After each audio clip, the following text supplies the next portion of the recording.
Ladies and gentlemen, this is Tony Chimmel, the GOAT of ring announcers. And you're listening to the Marks Podcast on YouTube. You know, they'll never forget about us getting him to do that more than Jacob marking out like a little girl. But shut up. It was the fact that when we were recording that, we're all talking, you're there. Oh, shit.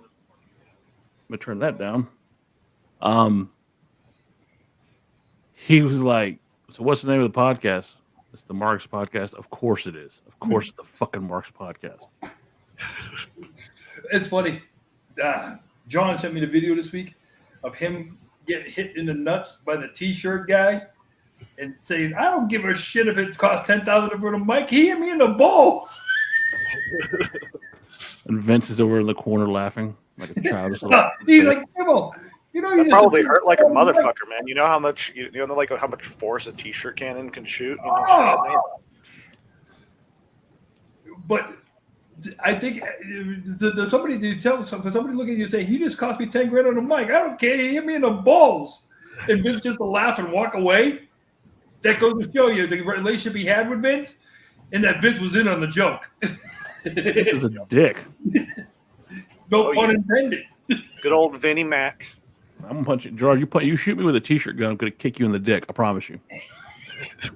That's about as high as you can pick up your leg, probably. So. Fuck you. Well, you're a tiny little man, so. Oh, listen. Christ. Speaking of tiny little man, you know. Welcome to the Marks Podcast. It is Sunday. You know what time it is. I am Dan. This is Gerard, and that is Jacob. And you know, we're not even talking really about wrestling right now because no one gives a shit about what's going on. It's very boring right now. Just the build to Night of Champions alone, and Night of Champions itself was it was okay. Like the first match was really good, and then I thought the Fatu and Solo match was okay until they introduced Tala, whatever the fuck his name is, Hikuleo is called. They call him Longa Tonga or some shit like that. Yeah, there's Tala Tonga, the Tonga Fatu. It's just Was it me or did he not look as big as he does in New Japan? Well, yeah, because he's been sitting on the shelf for 2 years. He's probably just no. I mean height wise. Yeah, no, I don't know. Maybe he was wearing lifts, but it's just I have Samoan fatigue. Size of the ring, Dan. Size of the ring.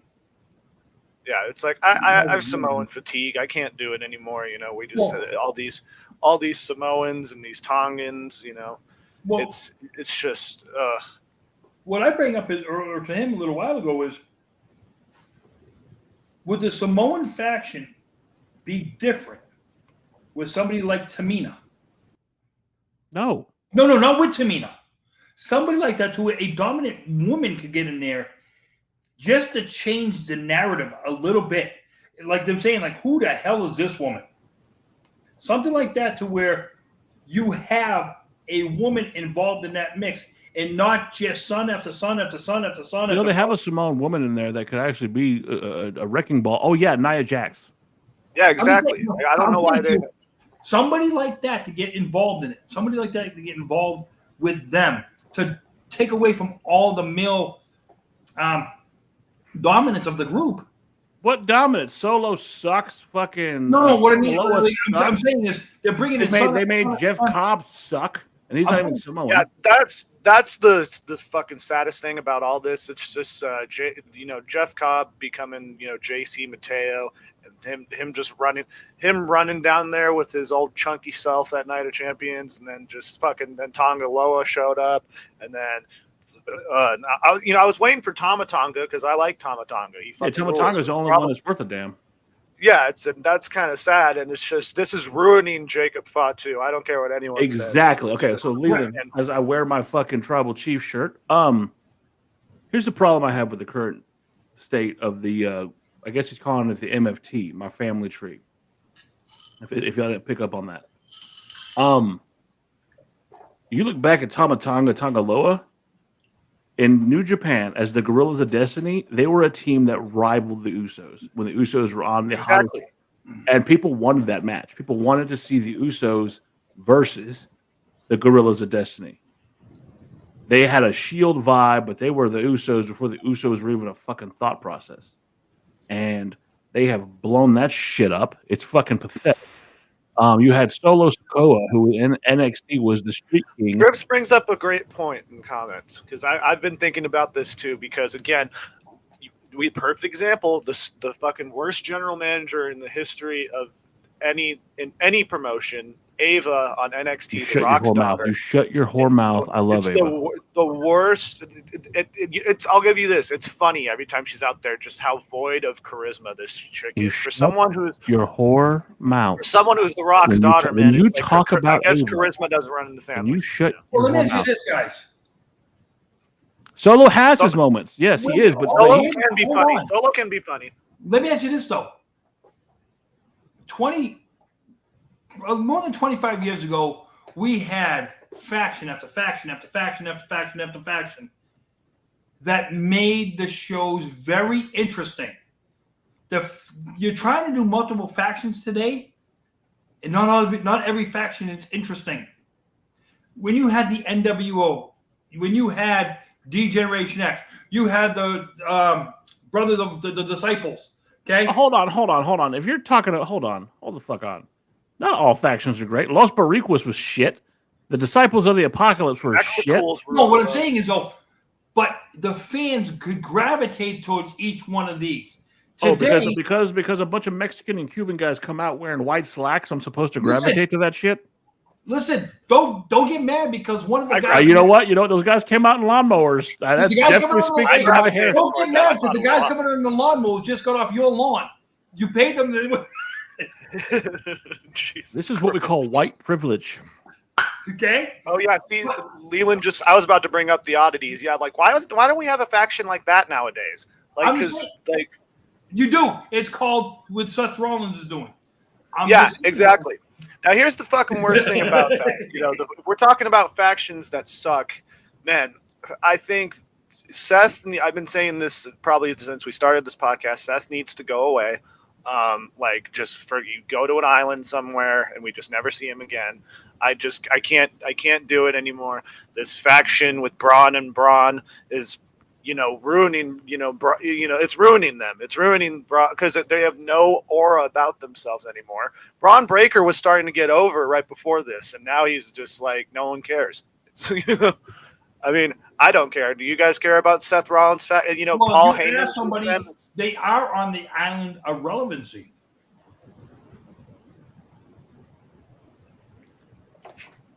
I don't see it.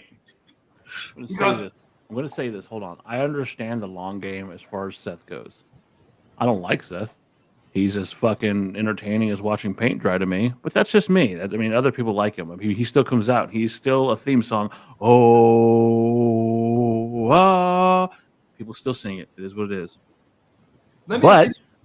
Hold on. But so was a certain somebody who was like had a golden shovel and used to do promos about being the game. Yep, and Seth is Triple H's boy. I mean, that's really what it is. It's ultimately what I think it's going to be is this is going to be the build up to a Braun Breaker. It's going to be I don't know how much it's going to be that of Bronson Reed. Again, I still have my doubts with Bronson Reed. Unfortunate though, because I love Bronson Reed. I like Bronson Reed. I just feel like I don't know. He just doesn't. He looks like a giant bowling ball to me. And as I've got. Is this. There's not enough Bronson Reeds to go around to make him look, how can I say, legit? Because I'm not. I'm saying is that was the problem with what's his name there, Braun Strowman. You can only have so many 6'10" guys going against 6-footers, and the 6'10" guy. I'll argue that. What the fuck happened to Omos? Like, where's Omos at? Hold on, I'll argue that point because I think Bronson Reed is a perfect height, perfect size to be a big man, and he's very much like that. You don't have enough people to go against him. No. I'll argue that with you again. I think he resembles the King Kong Bundy of this generation, and that's great. I just don't feel it. I don't I don't feel that. Yes, he's a powerful guy. Yes, but there was a point when TNA where he was whooping ass, and when he was that guy. See, I will die on the hill that he shouldn't have came back to WWE. I think he should have gotten a New Japan, or he should have stayed in TNA as Jonah. Like it was cool. Like that's when he was the shit, when he was on killing TV, it. right? Yeah. Well, and I don't. Guys, is it me or some of this stuff that's being regurgitated to us to where we're just going to try and get it past these? We're going to try and get this past the fans. Hopefully the fans don't think about it and everything is well and good, because I'll tell you this right now. I was talking to somebody today. Professional wrestling today, to me, with all the technology that they had today at their hands, the 80s and 90s events and shows that I watched came across much better because nothing seemed scripted. Okay, and I agree with you. Me and someone at work were watching, because I was sitting at a post where I didn't have to do shit, so I got to sit there and just watch. There's a channel on YouTube called WCW, and it just plays all the old WCW matches. We're talking Clash of the Champions. We're talking main event stuff like that. Nothing, Oh, that channel. And just watching the way that Barry Windham and Bob Orton, but Barry Windham and the Italian Stallion, the original Midnight Express, and all of them beat the shit out of each other. The Legion of Doom, Barbarian, Haku, all these guys back in the day, they beat the shit out of each other and looked very legitimate. Dusty Rhodes, Magnum TA just beat the piss out of each other. Ric Flair, as much as I've grown to dislike Ric Flair, watching him get it, no one takes an ass whooping like Ric Flair. Nobody on the planet takes an ass whooping like Ric Flair. Listen, you're talking about WCW, and I'm saying back in the day of WWE, WWF, just before the Attitude Era and stuff like that, it wasn't great wrestling to watch. No, you Duke the Dumpster Droese. The only highlight you had was fucking Repo Man. I'm saying is the fact of Repo Man. But if you look at the late 80s, when you had the Pipers and stuff like that in there, legitimately whooping people, as long as it came across that way. But then there's seemed to be a switch in professional wrestling to where wrestling. Yeah, his name was Hulk Hogan. When did we get away from keeping it the legit look, and not having to provide so much on the work? It's like, guys, you're supposed to be your favorite wrestler who used to come crashing down when it hurt inside. Oh God! He had to take a stand. He couldn't help to hide. You hurt his friends and you hurt his pride. He had to be a man. He couldn't let it slide.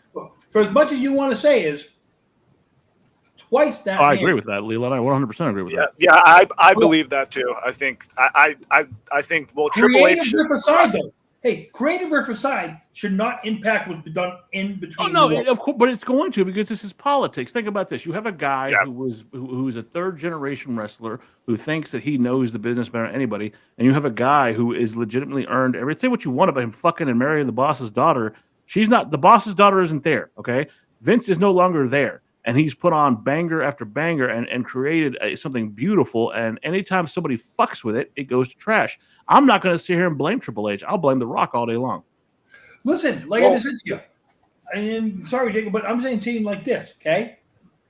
Hold on, to be fair, I don't know what's going on back there. That's my speculation. No, regardless of the creative riff, the product that goes on in between the ropes is not the best quality in any company right now.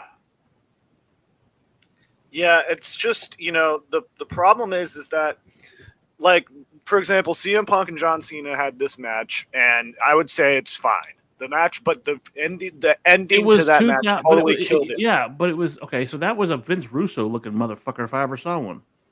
Yeah, that was just like I don't know what happened with that. You need to put their next match needs to be fucking Larry on a scaffold match. That would be pretty funny, but that dog is so ugly. I'm sorry, but anyway, just that match alone and Seth coming out and ruining it, and like Gerard's right, because like the product. When was the last time that there was a good match in WWE that like everyone was like, it's a 5-star classic? They really went at it. They beat each other up. Like, when was the last time? If we're talking about the Triple H era, if we're really talking about one that really has stuck with me forever and has made my wife fall in love with the character, not just because of his sexy beard, the matches between Tommaso Ciampa and fucking Johnny Gargano. Yep. Tell me that when was the last time people have been invested in some shit? You know, when Tommaso Ciampa, no one saw that coming. No one saw him coming back to be the badass that he was. When he first off, when DIY split up, when he fucked up his knee, he knocked out Johnny and was gone. And then he came back. He beat Aleister Black for the fucking title. Oh my God. That's a great match too. Yep. And what have they done with Ciampa since then? Hey, speaking of it's DIY. We are the fucking the worst theme song ever, and it's sad what they've done with because I think Tommaso Ciampa could be like they could if they got him the right way, he could be a killer like he was in NXT. But no, he's got him in a stupid tag team. I'm sorry, I don't like. I can't. I'm done with Johnny Gargano. I just think he needs to go. I don't dislike Johnny Gargano, but that's what made them such a great team. One guy is your perpetual heel, and one guy. There's one thing. The last match that I remember being really, really good though is Jinder Mahal versus Randy Orton for the WWE Championship. It's just if you go back and watch that match, man, the way Jinder gracefully just brawled, it's like Jinder Mahal is I don't know. God damn it, yes. We forgot to do one thing tonight before we started, and we have to do it. We have to send our heartfelt condolences and get well soon to El Grande Americano. Oh yeah, no, he's still there. He's on Raw. The fuck are you talking about? Chad Gable had surgery. Americano's fine. The original, El Grande Americano's fine. The original, he's fine. He was working out. He was on the rack. He stretched out a little bit. He's finally going to be able to wrestle to his best ability. What the fuck's wrong with you? Stretch Armstrong is not Stretch Armstrong. He still has a mask on. He was on Raw last week. Leland Patterson just said it right there. Yeah, he's on Raw. He was backstage. You're just one of those people who just can't fucking give a guy a break. He's just that good. After being blackballed by the Mysterios and the Mascaras and everybody else for all these years, and this is white privilege. You can't be proud of a guy who came from Mexico to America, got over in America, was shunned. The Gulf of America. The Gulf of America, and you just treat him like shit. How dare you, Gerard? I'm not treating him like crap. I'm just saying, heartfelt thing. I hope you get well soon. He's fine. He's fine. He was on Raw. Yeah, he's. Impersonators are us. Brian Lee wasn't the Undertaker either. See? Yeah. There was only one Doink the Clown, too. No. Hey, there was more than one Sin Cara. No. What are you talking about? There's Sin Cara. There was Sin Cara Azul, and then there's Sin Cara Negro, and then there's only he was an imposter. There was an actual imposter. Yeah. And then there was Mystico, who was better than both. And Mr. America. The guy who wore the mask that went against Edge. Or he was partners with Edge and stuff that's another one of your guys. That's your guy who tried to steal into the Lucha Libre history and heritage and then took his mask off because he's a piece of shit. Listen, he decided to piss on the history of Lucha Libre by taking his mask off willingly. I love Juan Cena the most. I think Juan Cena was amazing. Juan Cena was celebratory. He celebrated the Lucha Libre culture. And, yes, he took a lot from John Cena. And John Cena signed off on it. And kudos to John Cena for helping Juan get as far as he did. Granted, he disappeared, well. I know. We'll see him one day soon. One day he'll be back. I wonder if Isaac Yankem is still mad at Kane. Yeah. I love Isaac Yankem. DDS, buddy. Mm-hmm. Yeah. Maybe we can get him on the show. I will never be able to get Kane, but maybe Isaac Yankem we can get on the show. Yeah. Oh, yeah. I think maybe we can get Oz on the show or Vinny Vegas, one of those guys. Oh, dude, that'd be great. Why don't we get Diesel on the show? Because we don't, there was only one Diesel. Remember that. Bobby Duncombe Jr. There we go. Hell yeah. We should get the Rizzler on the show. That'd be fucking awesome. The greatest wrestler of all time, the Rizzler. Keep it up. So you done? Are you done interrupting the show with your speculations on El Grande Americano? Hey, Barry Horowitz is still patting himself in the back. It's like trying to say that fucking what's his name was also Brother Love. Brother Love had a heart attack and passed away. All that cholesterol. Bruce Pritchard is not Brother Love. Yeah. Did you not realize that? Look how red that face was. You know what I'm saying? You're a monster, Gerard. You're a monster. Listen, I would like to say rest in peace to Jimmy Swaggart. Laurinaitis is also not A dynamic dude. the dynamic. He was actually John Laurinaitis, the dynamic dude. But we did lose the Reverend Jimmy Swaggart this week. You know, he did not have sex with that hooker. He's been dead for decades. Swaggart died this week. Jimmy Swaggart? Just died this week. Not Jack Swagger. No, Jimmy Swaggart. The Oh, preacher. damn it. Not Of course he Jack. had. Sorry. Just kidding, Jack Swagger. I don't want you to die here. You're good. Oh, I was thinking of Jim Baker. Oh, she was thinking of Jim Baker. Jim and Tammy Faye. See this? So we were actually getting to a serious conversation. Gerard O'Core has to bring up some BS about a Grande Americana because he's jealous. I understand it. I get it. Yeah, you'll never have a physique like that. You can wear the king's shirt, but you'll never be the king. I understand. Jesus Christ. Very Back true. in my time. Da-da-da-da-da-da.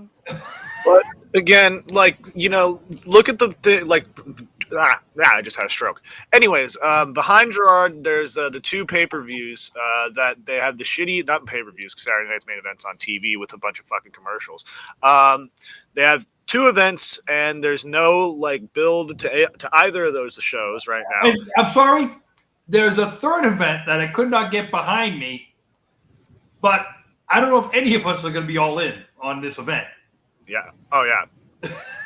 Oh yeah. All in. What do you want to? Okay, so what do you want to talk about first? Y'all want to talk about main event, evolution, or all in? I think evolution We're gonna work first backwards.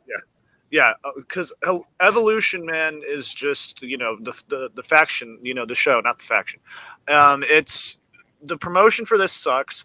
Randomly, Trish Stratus showed up, and I'm a fan of any time Trish Stratus showed up.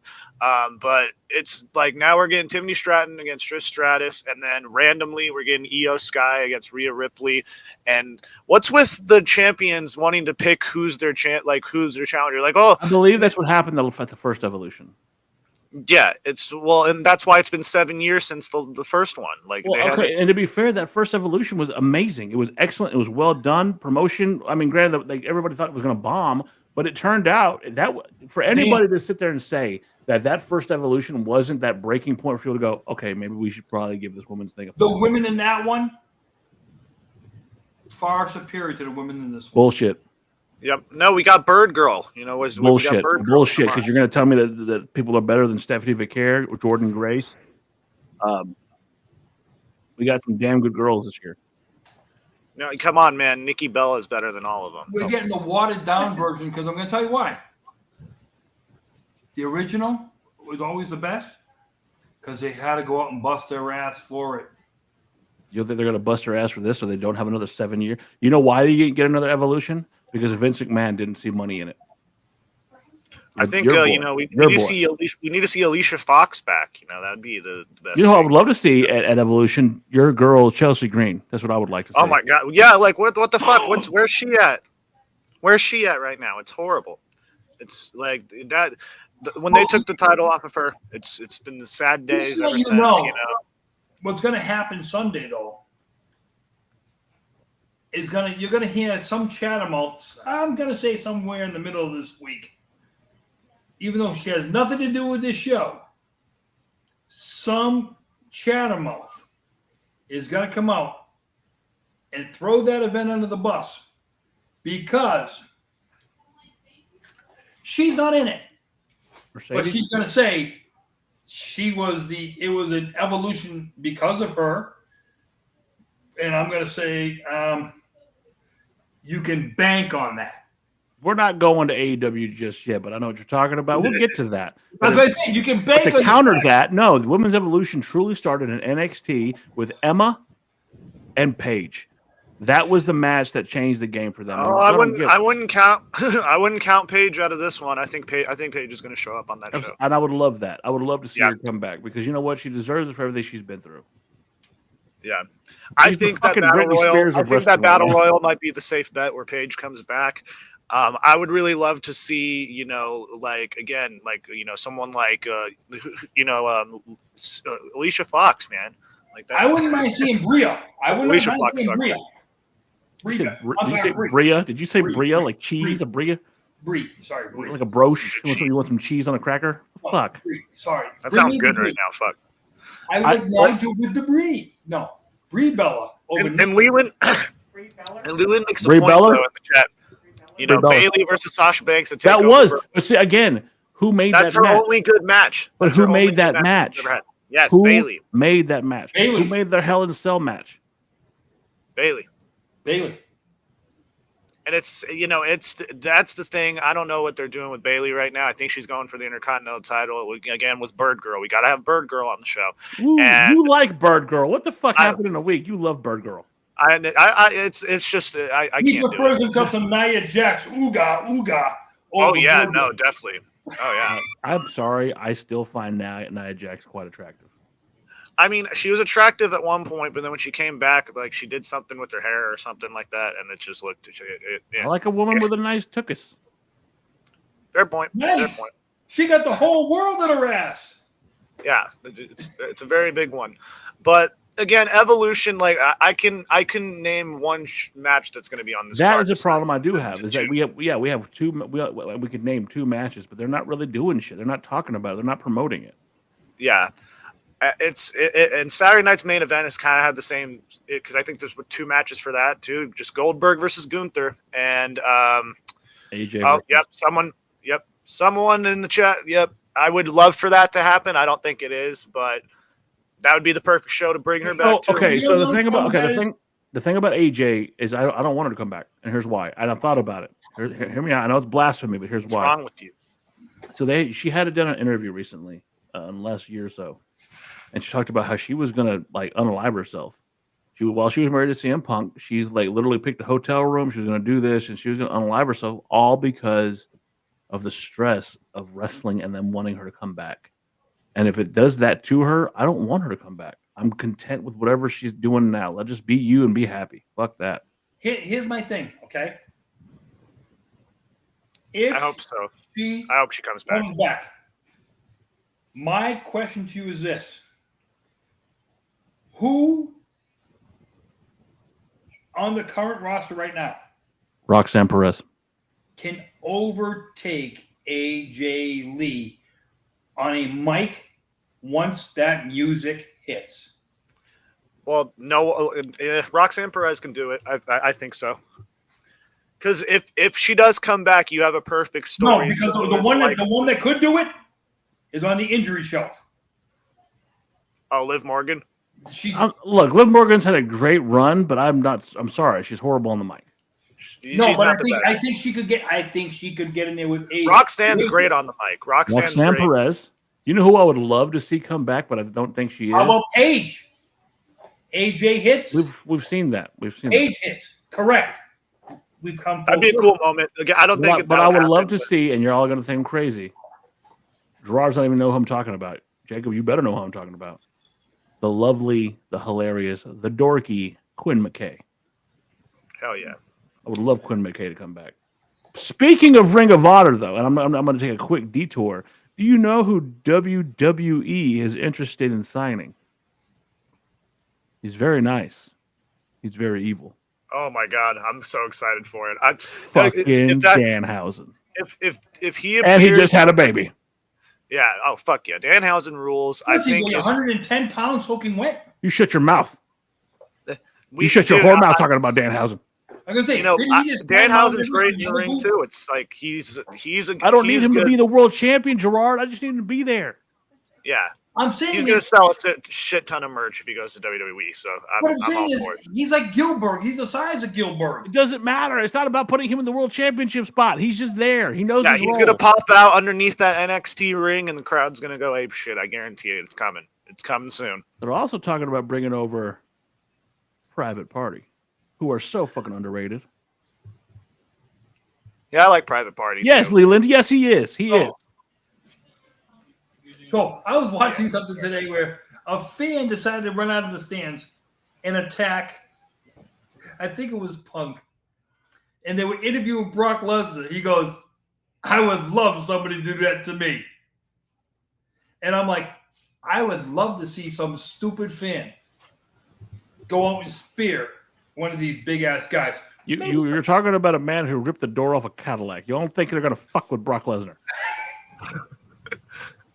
Didn't he do an interview? And I've had this conversation before. You know, I don't see someone like Darby Allin being my world champion. That doesn't mean I don't. They're going to make him world champion, though. I don't appreciate the contributions of a Darby Allin. Yeah, put him in your fucking cruiserweight division. Put him in your fucking U.S. title division, whatever.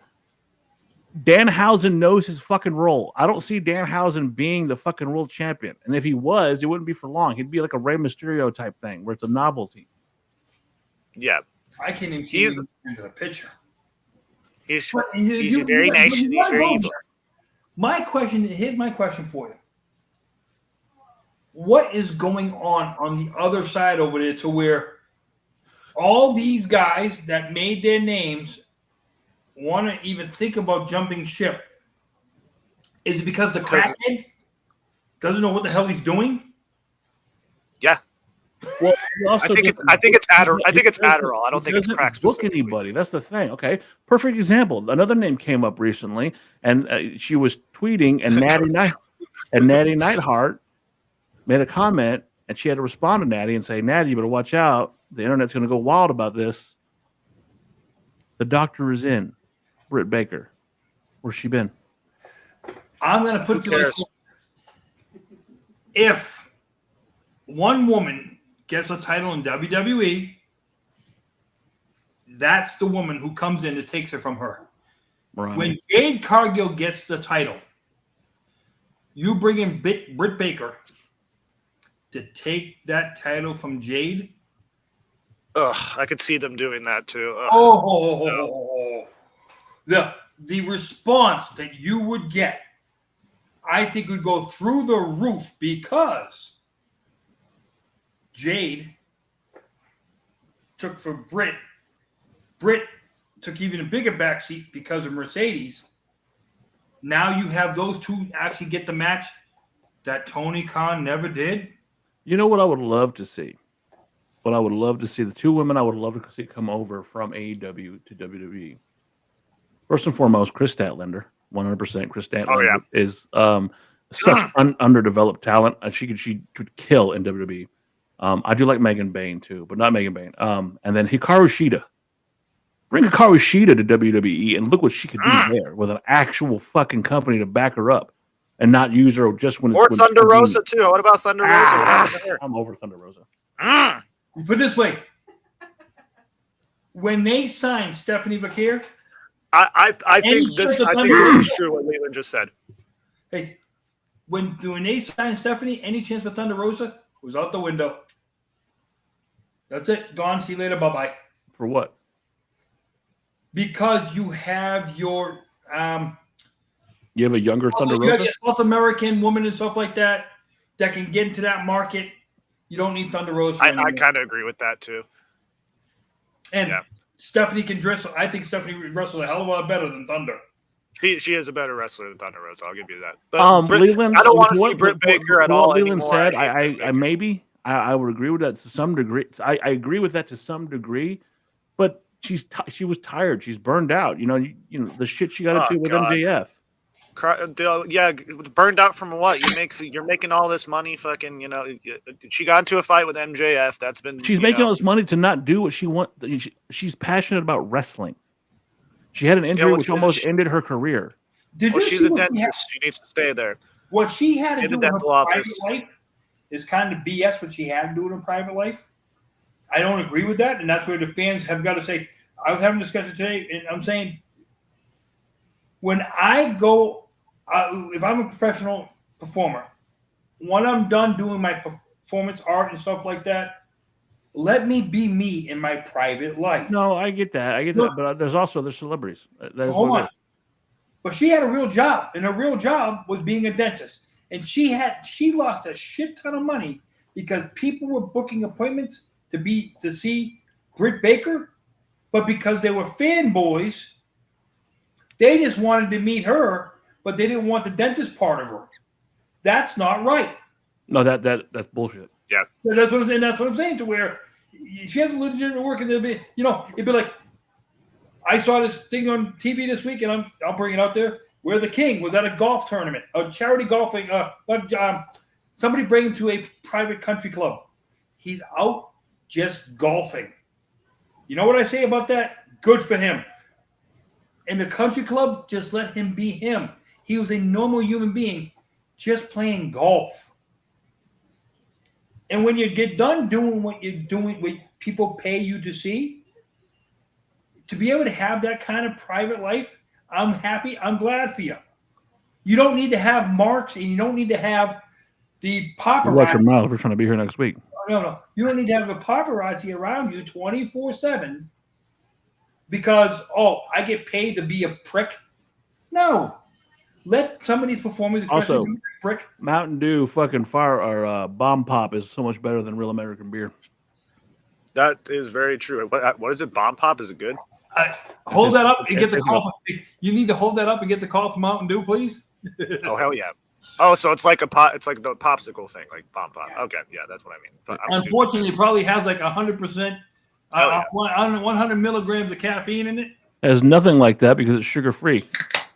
Nice. Oh, sugar-free and caffeine. Bitch. Look at the can to see how much caffeine. No, I'm not going to do that right now because I'm not going to ruin this for myself. When I worked at a movie theater, we had caffeine-free Diet Coke, and I'm like, what kind of heathen would get such a thing? I would always be like, why do we have this? But I tried it one time, horrible.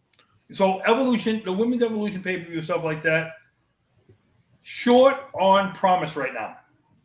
Well, and can we talk about Goldberg's last match? Because I don't think it's Goldberg. I feel like that's it better not be an Evolution. That's coming next. But what I'm getting at with Evolution is that I think they're getting lazy. The promotion for any of this has been like, I don't care about anything going on storyline wise in wrestling. You're trying to sell 120,000 tickets for an event 3 weeks after this. Yeah. And I think this is a cheap ticket rub for SummerSlam. Again, you're getting lazy for a company that's in the hole $4 billion. Well, and but their stock's still going through the roof. Well, and that's the thing. SummerSlam's supposed to be 2 nights, and which is horrible. I can't it's stupid that they're trying to make the big 4 2-night events. That's so dumb. They're trying to make the Royal Rumble 2 night. I guarantee you, they're going to try to make the Royal Rumble, SummerSlam, WrestleMania, and Survivor Series. Yeah, we got Royal Rumble going to Saudi Arabia, baby. It's going to be fun. Have you seen the memes for the Women's Royal Rumble in Saudi Arabia?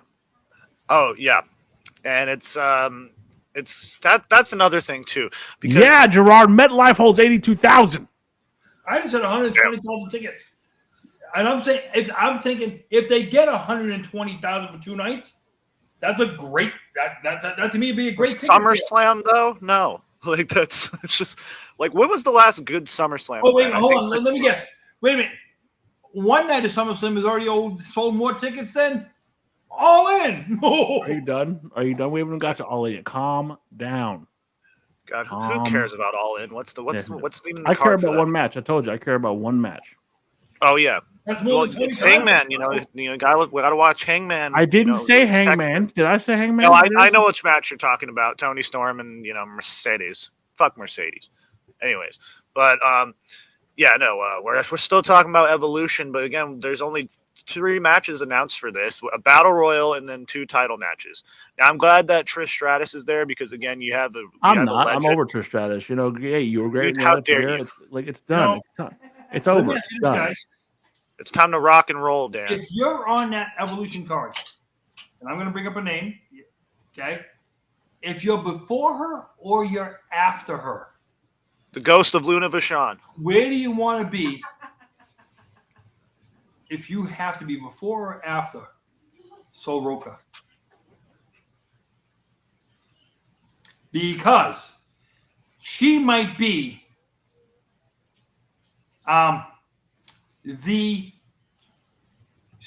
she might steal this show this Sunday. I agree.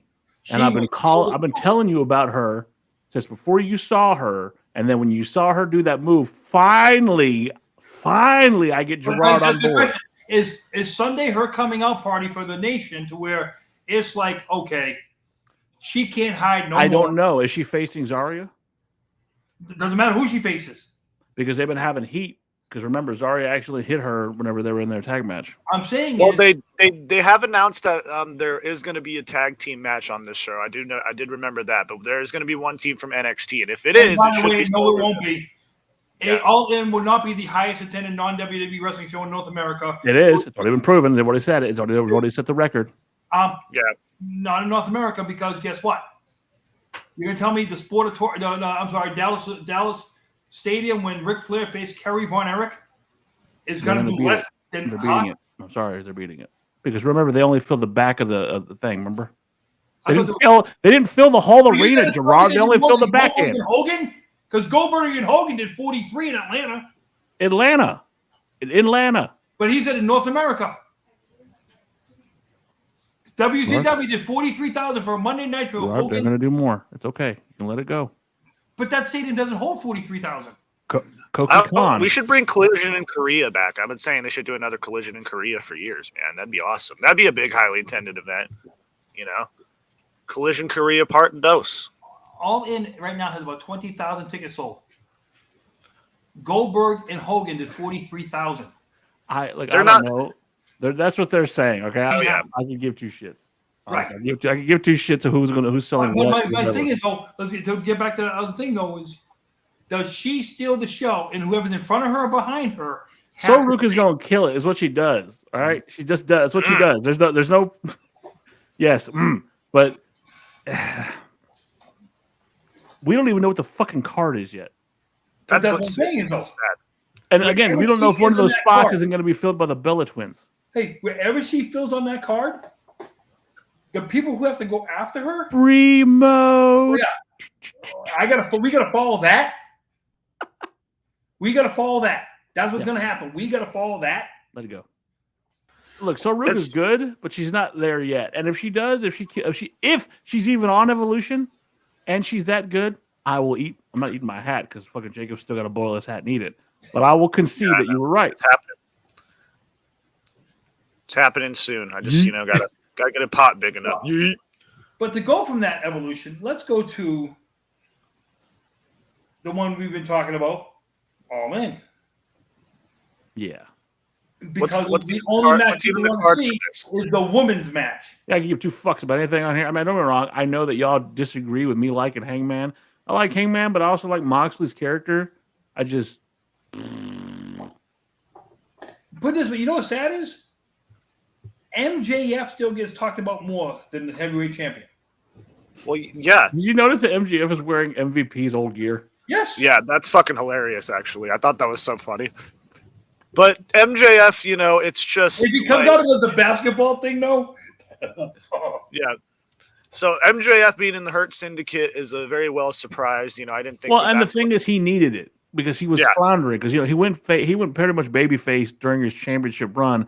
The Adam Cole shit bombed like a motherfucker. He was floundering a bit. See, that's what sucks about that because that storyline I liked that storyline. I thought it was good, and then it went downhill very fast because Adam Cole wanted to jump off the stage for some reason.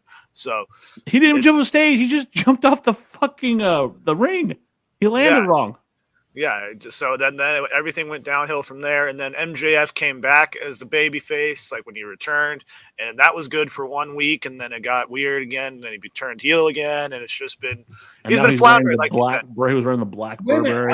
I'm still trying to figure out what the hell happened between MJF and Wardlow. Well, Wardlow's going to be in American Gladiators, right? Wardlow. Same with Camille. Yeah, Camille. That's what she's going to be too. It's like I would love for Wardlow to go to WWE too. I feel like that'd be a cool sign. I'm sorry, I know it's his real name. I'm not a fan of it. It sounds too much like Wardload. Well, Jacob, like I said, I'm gonna take a big old Wardload. What do these two happen in their careers? If they're gladiators, it's one thing. But if they're competitors and they lose to these gladiators, what's it going to show? It takes you to sell. And Rick Boogs is going to be in it. It's going to be awesome. Boogs. I did like Jesse Goddard's the Mr. Spectacular himself. It's fucking. They picked a good cast for this. But you understand that though, to where if the professional wrestlers go in there, if they're not the gladiators and they lose, it's going to blow. The careers will never be the same. Yep, it's going to. Miz is hosting it. It's it's star-studded. Miz got nothing to lose because he's not part of it. I could give. Yeah. fucks. I don't care. Right. Miz has nothing to lose ever. Miz wins every time I'm he one has of those Maurice. people who don't give two fucks about American Gladiators. Well, good TV. That's all I gotta say. I care more about American Squid Game than I do about fucking whatever. American Squid Game. Fucking Squid Game sucks, man. I fucking Shut love your it. whore mouth, you no, fuck you. I will fight on that hill. Squid Game was the shit. The Snake. Jake the Snake Roberts. Yep, awesome. No, the show called The Snake. Will bring us up in the chat. I'm sorry, but jumping ship to WWE has done no good for anyone. I think Ethan Page is the best. Ethan Page has benefited the most out of all Wait a of them. minute, hold on. So I guess it did no good for CM Punk. Oh yeah, no. CM Punk's been doing great. Yeah. And I mean, I'm not a big fan of Ricky Saints, but apparently he's. Here's the mentality when people say that. Okay, you got to understand something. When they were in AEW and they had to come to WWE, When they ever showed up on it, that's the problem with AEW. Yeah, they get people that never show up. correct. Yeah, Ray Phoenix, they're having Ray Phoenix and Andrade in a tag team now, which is weird. But Penta, I think, is doing great. And She has a crush on Penta now. Yeah, his cunty Don't get me walk. wrong. Like I told you, fucking Penta's awesome. the booking of Jade Cargill on WWE television has come across, I think, better. Here's my problem. She sucks in the ring. Can't wrestle in the ring. The only highlight of her time in WWE. It's time to cut. It's time to cut bait with Jade. I'm sorry, with The Jade. highlight of her entire career in WWE so far is her coming out, beating the piss out of Naomi, and then walking out. That was a good spot. But I think it's time to cut bait with Jade.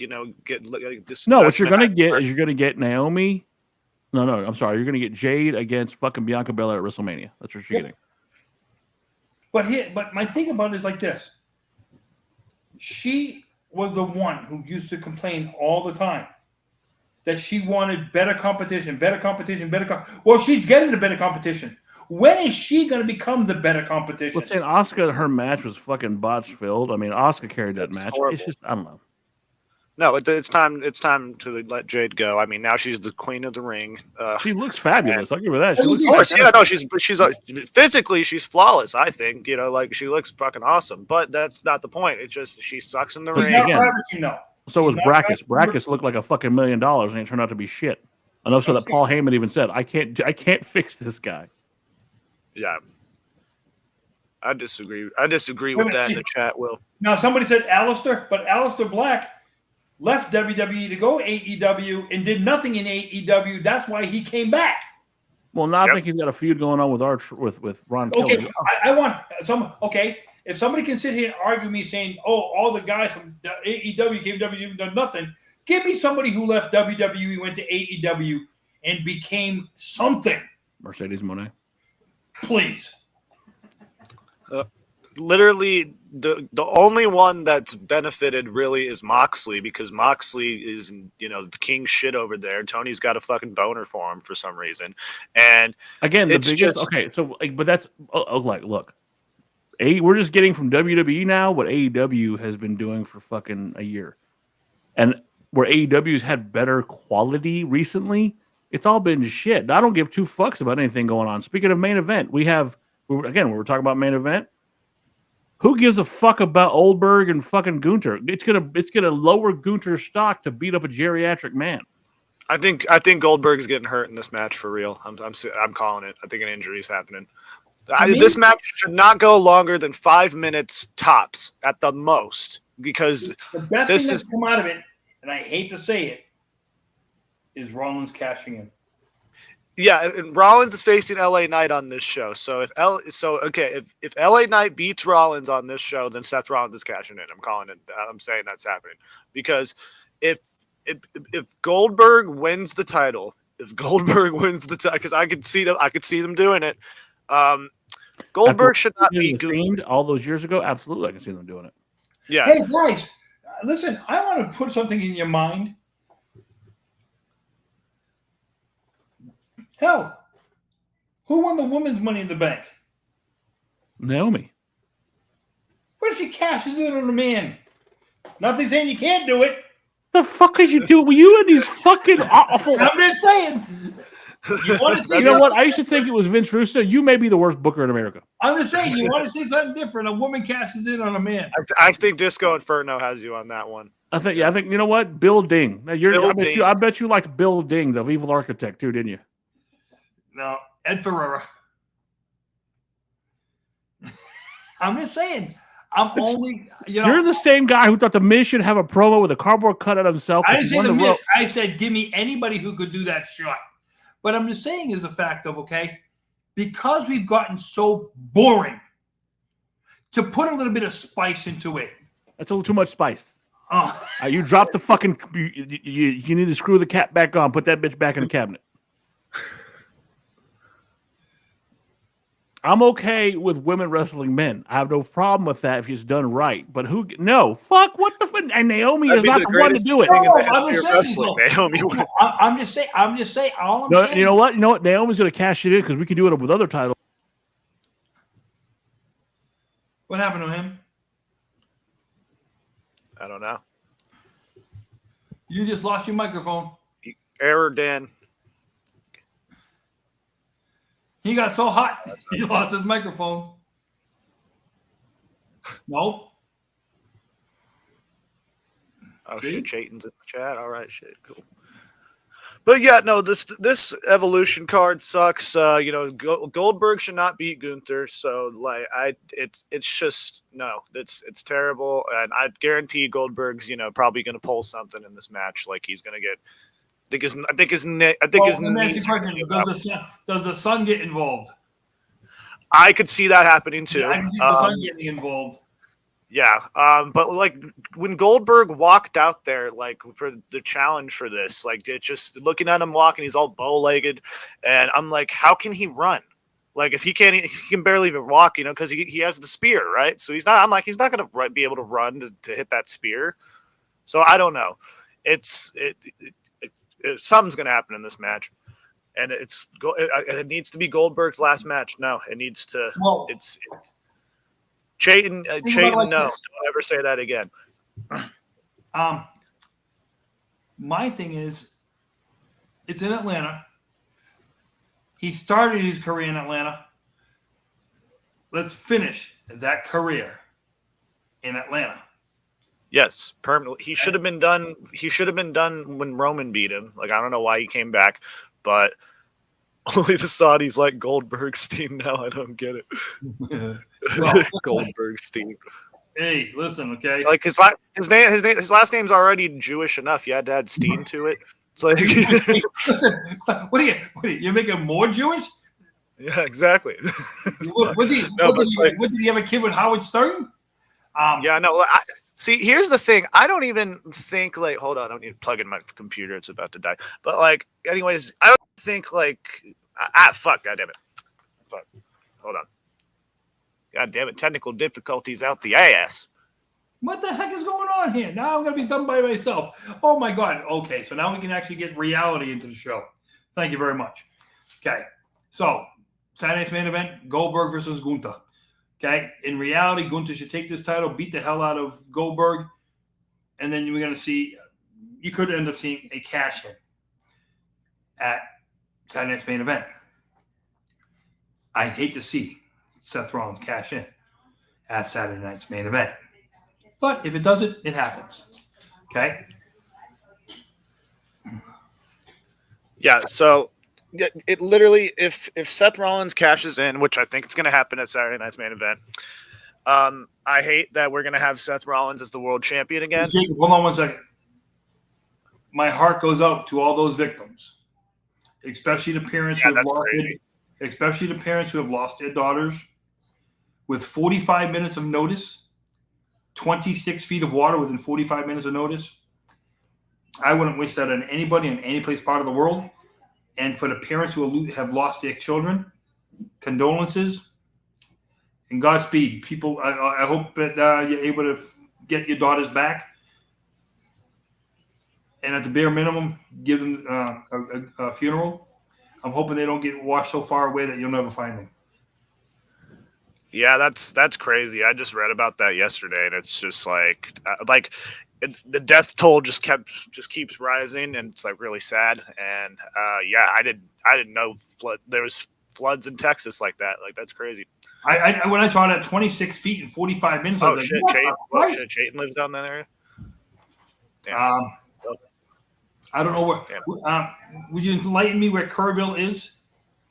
Let me see if I.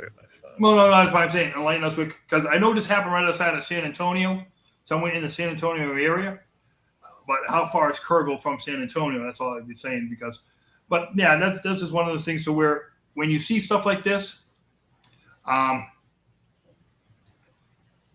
you say, hey, the reality of life kicks in, and the entertainment industry as a whole does not supersede reality of life.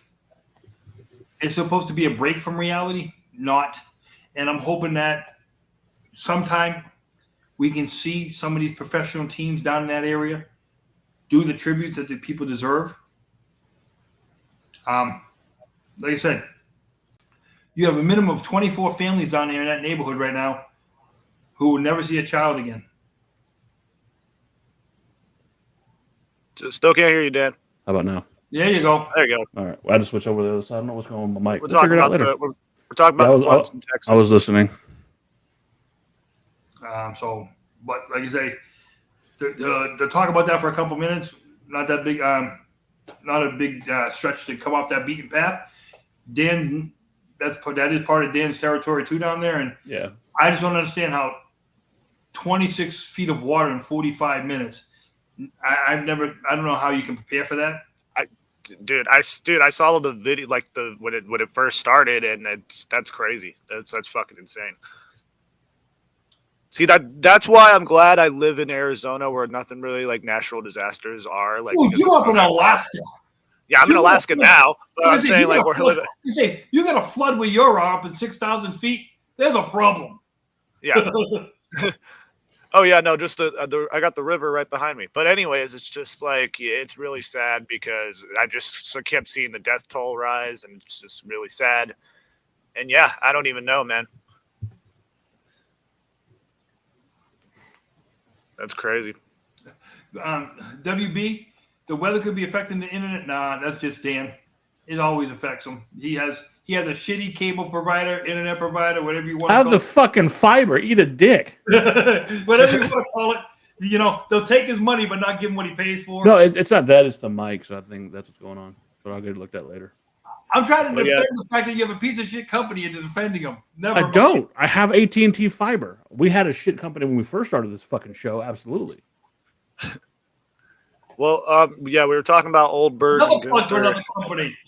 And the floods. So and Chayton's right. Like that's the thing about Texas. You don't know. Like this is the only state I can think of. You can have a blizzard, tornado, flood, hurricane, and a blackout in the same week. Want to bet? I think I've had it all on my street. In front of my house, I had wind. That's because you had gas. It has nothing to do with the weather, Gerard. Microbursts, blizzard. You know, my God. The only thing that we're rains a lot out here. The only thing we're blessed with up here, we don't get those damn earthquakes. We get those too, apparently too. I think I get earthquakes out here. I experienced an earthquake when I was in Kenai for the first time. Everybody was freaking out, and I thought it was awesome because like I was walking down the hall and like the hall was moving. It felt like a fucking ride. It was awesome. And then everyone was all screaming and shit. So what do you think the chances of Goldberg winning this title? I think I could see them doing it. The only way I see them doing it, Dan, is he wins it Saturday, gets his ass whooped on Monday. Because Seth Rollins cashes in Monday. As a it basically as a retirement for him to retire the belt. Let me ask you this. What happened to the fucking idea that you go out on your back? Oh, no. Listen. I was about to say, I think that would be a cheesy thing for them to do because you have your other champion going to be doing that also. Look, going out looking at the lights. Okay. No, here's my only thing about that is has Goldberg earned the right No. Go out on his back. No. Sit then. Look at the fucking fan response the other day. They booed him all the way out of the fucking building. There's only one guy that old they don't boo out. Who? The glass breaks. Yeah, because he's the shit. The Texas Rattlesnake will tell him where to go. Well, yes, and granted, we've talked about it before. Steve Austin has done some. See, and I think Stone Cold could wrestle again, and I would love it if he did. But sorry, go ahead, Dan. They were talking about that too. They've been talking about having him come back and do what he just doesn't want to do it. So I mean, I don't blame him. I think they could have a match with Punk, and it would work. My only thing, like I said, my only thing is the fans would allow it to a certain degree. Will's right too. Undertaker too.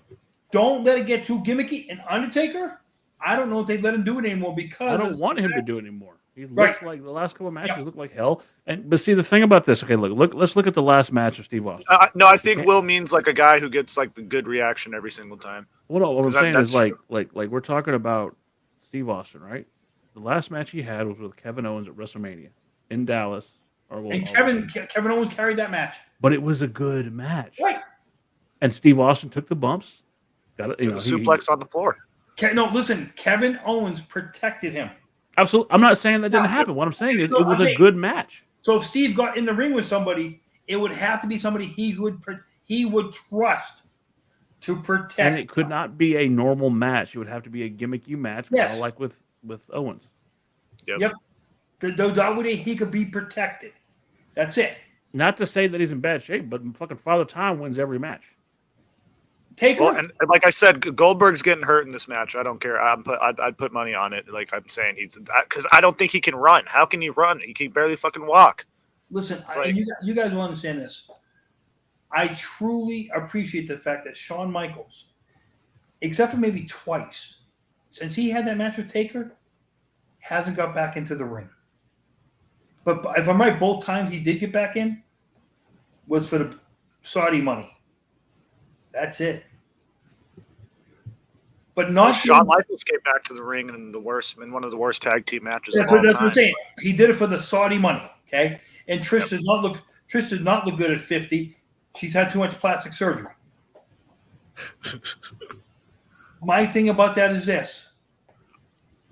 The old time wrestlers who were mediocre at best in their prime, but were able to get over with the fans because of something special they did. That mediocrity shows when you get older. You can't get over with the fans the way you used to anymore. So your in-ring work is going to suck because people used to let the mediocre go because of other things you could do. That's where Austin's a little different. He can still get over on the other things with their in-ring work was mostly mediocre all the time anyway. Well, no, because it wasn't until his neck injury that he had to go to a brawling style. If you go back and look at Stunning Steve Austin as a whole, as a character in WCW, from when he was before the ringmaster, before all that, he was a technical wrestler. I would say he was equivalent to Beautiful Bobby. He was that good. He had to change his style. That neck injury fucked him up. Don't listen, and like I've said it before, and I'll say it again on it. You're right. He changed his style. My thing was he was a good wrestler. Never was one of the greatest wrestlers. He was absolutely. I disagree. Go back to the Hollywood Blondes. Him and Brian Pillman. He was a. Okay. There is a difference between you're a tag team wrestler and when you're a singles competitor. Hold on. When he was with the Hollywood Blondes and they split with Colonel Parker, he was a damn good wrestler. Him and his matches with Ricky the Dragon Steamboat, excellent fucking That match is great, yeah. His matches with anybody at that time were excellent. He just couldn't talk for shit. That's what I'm saying. And then he had to transition because it's a weird dynamic. When he found the ability to talk, he lost his ability. Yes, that's what I'm saying. But he had excellent matches. If he would have been able to transfer, he would. Fuck. Where would The Rock have been? Okay, let me put it like this: if The Rock could actually technically wrestle and be on the mic as a heel to the moon and beyond, I'll say Ravishing Rick Rude, who could talk, who could wrestle, who had the weasel. I'm saying something like that along the lines of ways. The Rock, because of his in-ring work alone, couldn't do. Listen, Triple H got saved by his in-ring work. He wasn't a great talker on the mic. No. Yeah. Okay? Another one like that, the Rowdy one. Rowdy got over because of the mic. He couldn't wrestle. Piper couldn't wrestle unless. No, you can say that Rowdy Roddy Piper had that. It was a technical brawling style. Depend on who he was in the ring with. Because I'll give you another guy. Him fighting Adrian Adonis. At Adrian Adonis' size, that man should not have been able to do what he was doing. Another guy like, Jinder Mahal, he could talk, he can wrestle, he can do it all, man. It's the greatest thing. No, but I'm just kidding. I had to do it. But yeah, like Rick Rude is probably the best example of that. Like just someone who had the total package, man. Dude, like, you know what I mean? No pun intended. No pun intended to Lex Luger, but yeah, like Rick Rude had everything. I always wondered what it was that he didn't get over in WWE like he should have. I want to know what it was because one, he was over with the boys, and that was the biggest fucking deal as far as wrestling goes. Two, he legitimately in ring could fucking carry any match. And that fucking Rude Awakening, he made a neck breaker look devastating. He looked like he broke your fucking neck. Three, he could talk and he could get motherfuckers fucking legitimately pissed. You don't believe me? Go back to the interviews about Jake. He said I was really pissed. Right, Jake. He put my wife on his fucking cock. He was pissed. Why did he not get over bigger in WWE? I've always wondered. Because of where he was on that card. Look at the people around him. Because so you're telling me that Hulk Hogan was a better fucking in-ring worker than fucking Rick Rude? No. Think about what you just said. The names of the people around you. You had, I'm going to say, a minimum of 5 guys of Rick Rude's caliber and higher.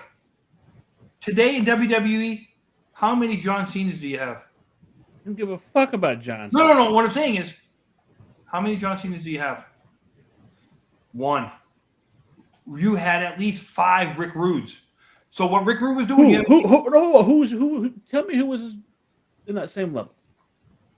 Without the microphone work, Warrior was in that same level as in. No. Listen. That's the Hulk Hogan. Warrior, DiBiase, perfect. Okay. Warrior couldn't talk, couldn't wrestle, and got fucking winded on the way to the ring. DiBiase, perfect. DiBiase and perfect. You have an argument there. Okay, and I'm saying to you is, but think about all the heels that could have put him. All the heels that he was working against, they were all in the same boat. It's like all of them could wrestle, all of them can talk.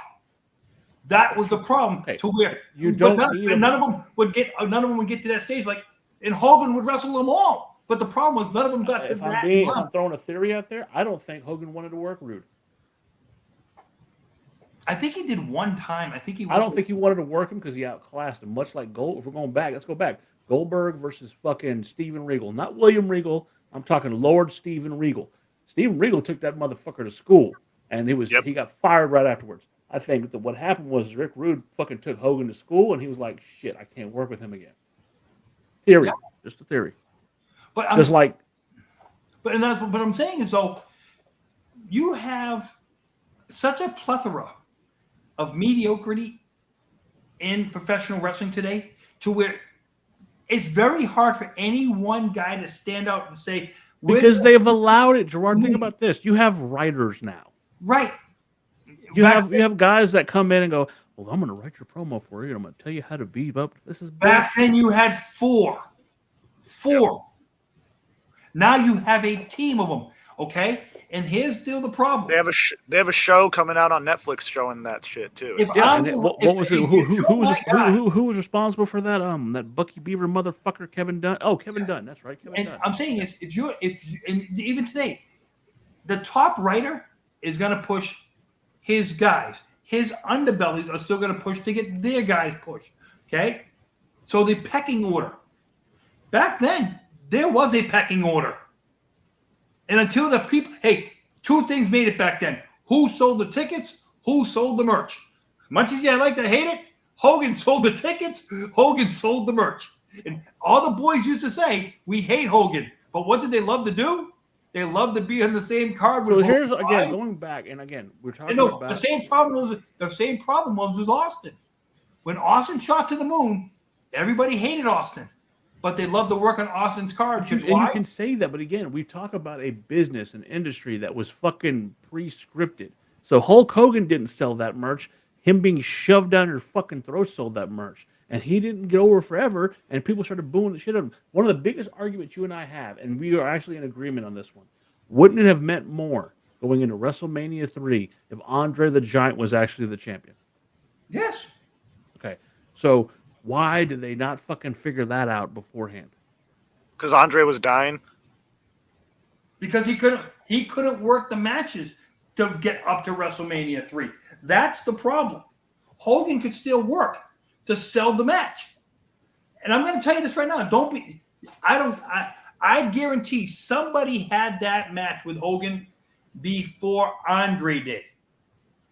So that way Hogan could perfect his role in it. Somebody was doing a house show circuit with him with a match that Andre was doing. That person was substituting for Andre.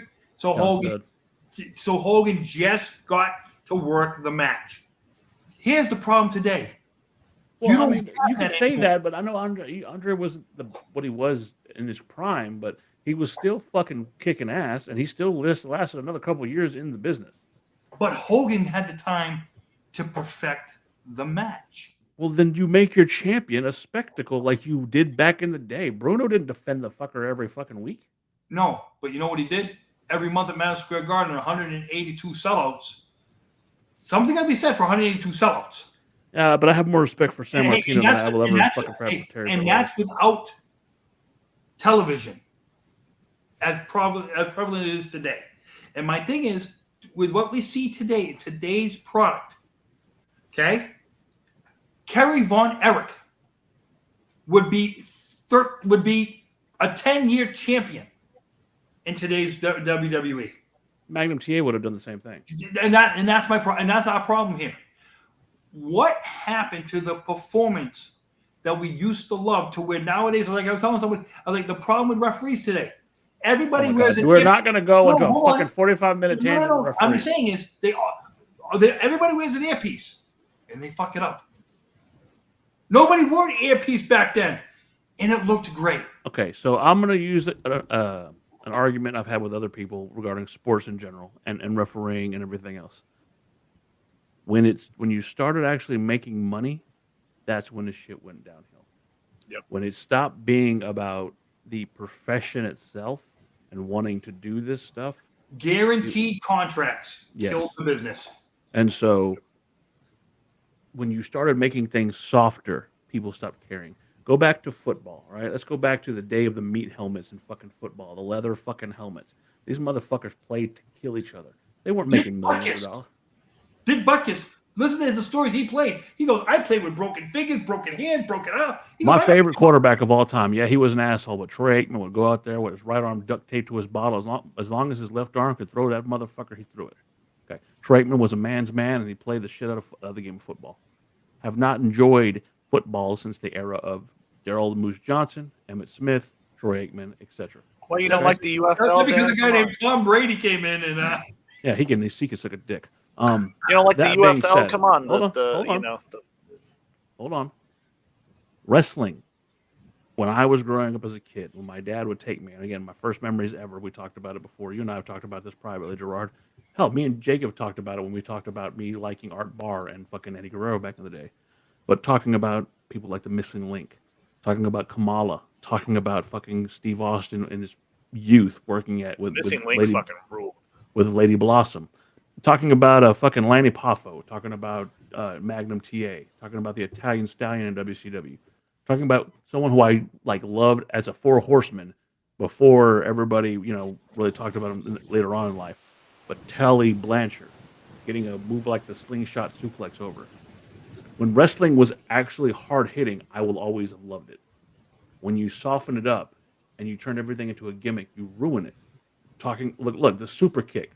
Gentleman Chris Adams made Jesus that move. Christ. What? No, just the super kicks because there's too many these days. Gentleman Chris Adams got that move over because it looked like he was pushing your fucking face off. The leg drop, and I hate Hulk Hogan, despise the man, but the leg drop meant something back then. The flying elbow from Macho Man Randy Savage meant something. The DDT. Now everybody uses the fucking DDT. Like it's, and I blame people. You forgot one. The super kick from Sean. I said that. I said the fucking Gentleman Chris Adams is super kick. Oh. Well, I mean, everyone does spears now too, and it's just like the spear should only belong to Braun Baker. I know that I get shit. I get shit all the time about fucking hyping up Raven Scott Levy, but at least he had a justification for when he did the DDT and made it a finish. But he made it a finisher. He said the reason why his DDT is better than everybody else's DDT is because he perfected the way to use it. He watched the videotapes of Jake Roberts, and he perfected it. That was his argument that his even flow was better than anybody else's DDT. In character, of course, but yeah. Well, Raven I'll rules. put it like this. The diamond cutter. Yeah. Okay. How many different variants of the diamond cutter do we have now? Well, did you know that there's a story that I was watching the other day that Triple H was going to use the diamond cutter, and that he used it as a finisher for some of his matches. And DDP called him and said, "Hey man, what's going on?" And he answered the phone. He said, "Hey brother, what's going on? You know, the diamond cutter." And he's like, "Yeah, man, I just started using it, this and that." And he goes, Could you not use it?" And Triple H said, "Yeah, man, no problem." And that meant something. That back in a time when they barely had conversations like that, he said, "Yeah, no problem," and he didn't. So say what you want about Triple H. I always thought that was a really stand-up thing for him to do. Here's the thing. We can all maybe not like the professional of Triple H because back in those days, it was all about me because there was no guaranteed contract. Yeah. As the guy who now is the boss, now the business part of him, we're not always going to sit here and agree with everything in every business somebody's going to do. No. But I can say the business part of him is at least putting in the effort to make fans happy. He's not trying to keep fans complacent with the product. Leland said it earlier. The black and gold version of NXT was not The Rock. It wasn't anybody else because Vince let fucking Paul Levesque do whatever he wanted with that brand. And the black and gold got over in a way that no one saw coming. It was still a competing brand, and it was beating Raw and SmackDown with the quality of it. Yep. People like Bray Wyatt came from the Triple H regime down there. The Wyatt family got over. Velveteen Dream, you know. Again, and people say what they want about Patrick Clark and whatever, but the Velveteen Dream was a thing. Ricochet was over like a motherfucker. Wow, what a time that was! Wow, look where we are now with that. With old Ricky. With old Ricky. and that's what I'm saying. Like, if you would just, this is my big issue about people like Vince and Dwayne. How about you stick to the business side? Okay, y'all stick to that because wrestling is not the passion that you say it is to you. Well, the fact that Rock wasn't at WrestleMania this year was insane to me. We got Travis Scott instead. That was one of the worst. Fiend. What you just said, I think you need to reverse it. Why? Not stay to the business side. Stay to the creative side. Exactly. Will. Because the business side you suck at. Stay to the creative. Don't mix it. Stick like for Vince. Vince knew the creative side.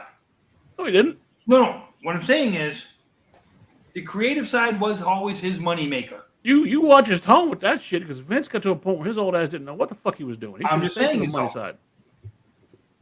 The Rock might know the creative side. My ass. He ain't never been behind the books. That's what I'm saying. Stick to that part. You're not going to master the other part. You're not going to do it. Okay? So, and that's what I mean by that. Bret Hart wants me to comment. that all these guys that were in charge of booking and all this had never fucking had, like, we're talking like a Bruce Pritchard, talking about some of these guys had never fucking had a real main event run. He always didn't understand why these guys get to tell him what to do when they were failures as wrestlers and they never main evented. They didn't do shit. And I really appreciated that fucking way of looking at it. Let me put it like this, because I've said it before and I'll say it again. Guys in the main event make the worst frickin' bookers. Say that, okay? I'm gonna hear what I'm about to say. Bret Hart made a complaint that he was complaining about the fact that these guys that were telling him what to do, these agents and stuff, were never fucking big timers. The bookers had never fucking held the world title and done shit with their careers. Now, my argument to that is Triple H has. He was a multi-time world champion, and look how good the fucking thing was running. Because why? He has no interest in creative for himself. He has nothing to do with the creative process for himself. Dusty Rhodes' biggest problem when he was creative, he was still in the main event run. Kevin Nash in WCW. Hogan, WCW, was still. What I'm talking about, but again, I'm talking about people that had nothing to do anymore. Like Triple H, his ring career was done. Okay, we can go back to the originator. Let's go back to Pat. When Pat said he retired as in-ring he retired from in-ring and became the greatest mind in wrestling. Even though he gave up in-ring performing to take that role. It takes a heck of a guy to say, I'm going to step away from this. It'd be like you bring up Troy Aikman. It would have been like Troy Aikman retiring from football to let Tony Romo play at the height of his career, coming on to be the GM for the Cowboys and making every right move to make. Well, and I'll say this to Pat's credit, and I would say also to Triple H's credit, they understood for there to be a business, someone has to take the fucking leadership role and do that. And just so it would have been Troy Aikman doing his Vince Russo. Come on, I think he's without Jerry Jones getting involved in. They had that whenever fucking Jimmy Johnson was running the show. Fucking, yeah, we don't have to go there. This is a wrestling podcast. Shut the fuck up.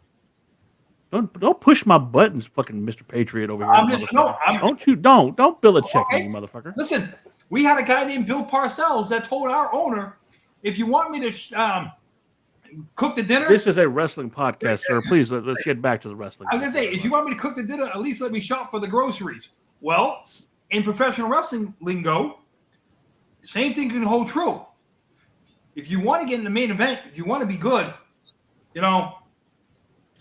let them shop and cook the dinner. You just eat the damn thing. Because wrestlers are the worst bookers. Because I would argue, because I think Dusty did a damn good job. I think Dusty was once he got out of the ring. Yeah. What he did for NXT. Fucking don't you with his next shit. What he did for NXT, he brought it to a whole nother level. I'm just saying but when he was his own booker for his territories, it was always about what was good for Dusty, not about what was good for the business. Or what's good for creative. But see, Dusty also had an ego at that time, too. If you go back, Paul Heyman talks about the first time he went down to fucking Florida. Or no, it was Atlanta? Or was it? Was it Georgia? Anyway, Heyman went down. He was taking photos for the Crockett's. He happened to stumble into the booking meeting when Dusty was in charge. Dusty pulled him aside and says, "You're the kid from New York, right?" "Oh yeah, Dusty, I'm Paul Heyman, blah blah blah blah." And he goes, what are you doing here?" "Well, I'm learning from you." And Dusty looks at him, and it makes me laugh because fucking you know exactly what I'm about to say, Jacob. "Well, go down and take some more notes because I'm Dusty Rhodes. I'm a super genius, and you're learning from the best. Go take a seat." He had an ego. He's a super genius. But I'm just saying, and Sullivan was a good booker too. But I'm just saying is the fact though until he lost his wife. These guys. Yeah. What happened to that guy? Yeah, these guys who get to control. Hey, he's from Boston. Don't get on him. But these guys who get control like that, and they still have some kind of role in the day-to-day wrestling. Oh, the perfect example is Jeff Jarrett. Yep. If People he like to talk about had- TNA being so great. Yeah, the undercard was great, but it was fucking being mauled in the upper card by Jeff Jarrett. Because I'll tell you this right now. Who the hell are the underbookers for Tony Khan? Who are the underbookers? Let's just take a look at the underbookers. There's none. Oh, I know. Unless you're, what, the Young Bucks? Glorified independent contractors. The Bucks? Do you need to say any more? His underbookers are glorified independent contractors. What kills me about fucking AEW and their booking and all that is that it's always been like, we're going to be a change. We're going to do this. We're going to do the best stuff in the world. Yeah, we're just and it's not. It's the same fucking. You have one guy who seems like he can book one storyline at a time, and I don't get it. He's not a great booker. It's horrible. Hey, are you giving him credit if he can book one storyline at a time? He He can't. can. He It's can't, Mercedes Monet. he can't even finish the storyline that he's working on because he gets so distracted. Mercedes has her own writer. Right. Mercedes And creative control. yeah. Of all people in the world that don't need creative control, in my opinion, it's Mercedes Monet. Oh, 100%. Well, and you know, it's just Kenny Omega, you know, definitely books his own shit. John Moxley 100% books his own shit because I cannot believe that, you know, Tony, like, because again, I think Moxley just does whatever the fuck he wants. See, And hey, WB, I gotta disagree one thing on you. Greatest, most overrated wrestler ever. Hulk Hogan. Overrated for wrestling. Overrated for wrestling. I'm going to tell you right now. I think Flair. Overrated for wrestling only. Okay, so here's the thing about Flair's wrestling, and I've learned this again because I went and did a crash course watching a bunch of old Flair matches. Thank you, Same freaking match. Yes, he wrestled the same fucking match for 40 years. He had the greatest one match of all time. It was the same freaking match for 40 years. And if you listen to anyone that talks about it, he had the same fucking pet peeves with all of them. He would grab, like Big Show said, I'm kind of glad I went bald because I think one of the reasons I went bald is every time I slammed Flair, he pulled a handful of hair out of my head because he would crap out of his hair so tight. Right. But I'm just saying is though, but one of the top biggest talkers of all time. Absolutely. I agree with that. But that's what saved him because listen, and if you look at me and tell me his daughter's not almost the same way. Jacob, I think you're muted. yes. Okay, there you go. But I'm just saying is the fact of the wrestlers. Wait, Charlotte's not the same match. I love Charlotte. I think Charlotte Sucks ass. Oh my god. I think in ring she's fantastic. I think that she suffers from the same shit her dad does. Same match. Same match every single time. I don't agree with that. I think she's Well, more let me ask you a versatile. question, Dan. Is Charlotte's biggest problem then is there not another Charlotte?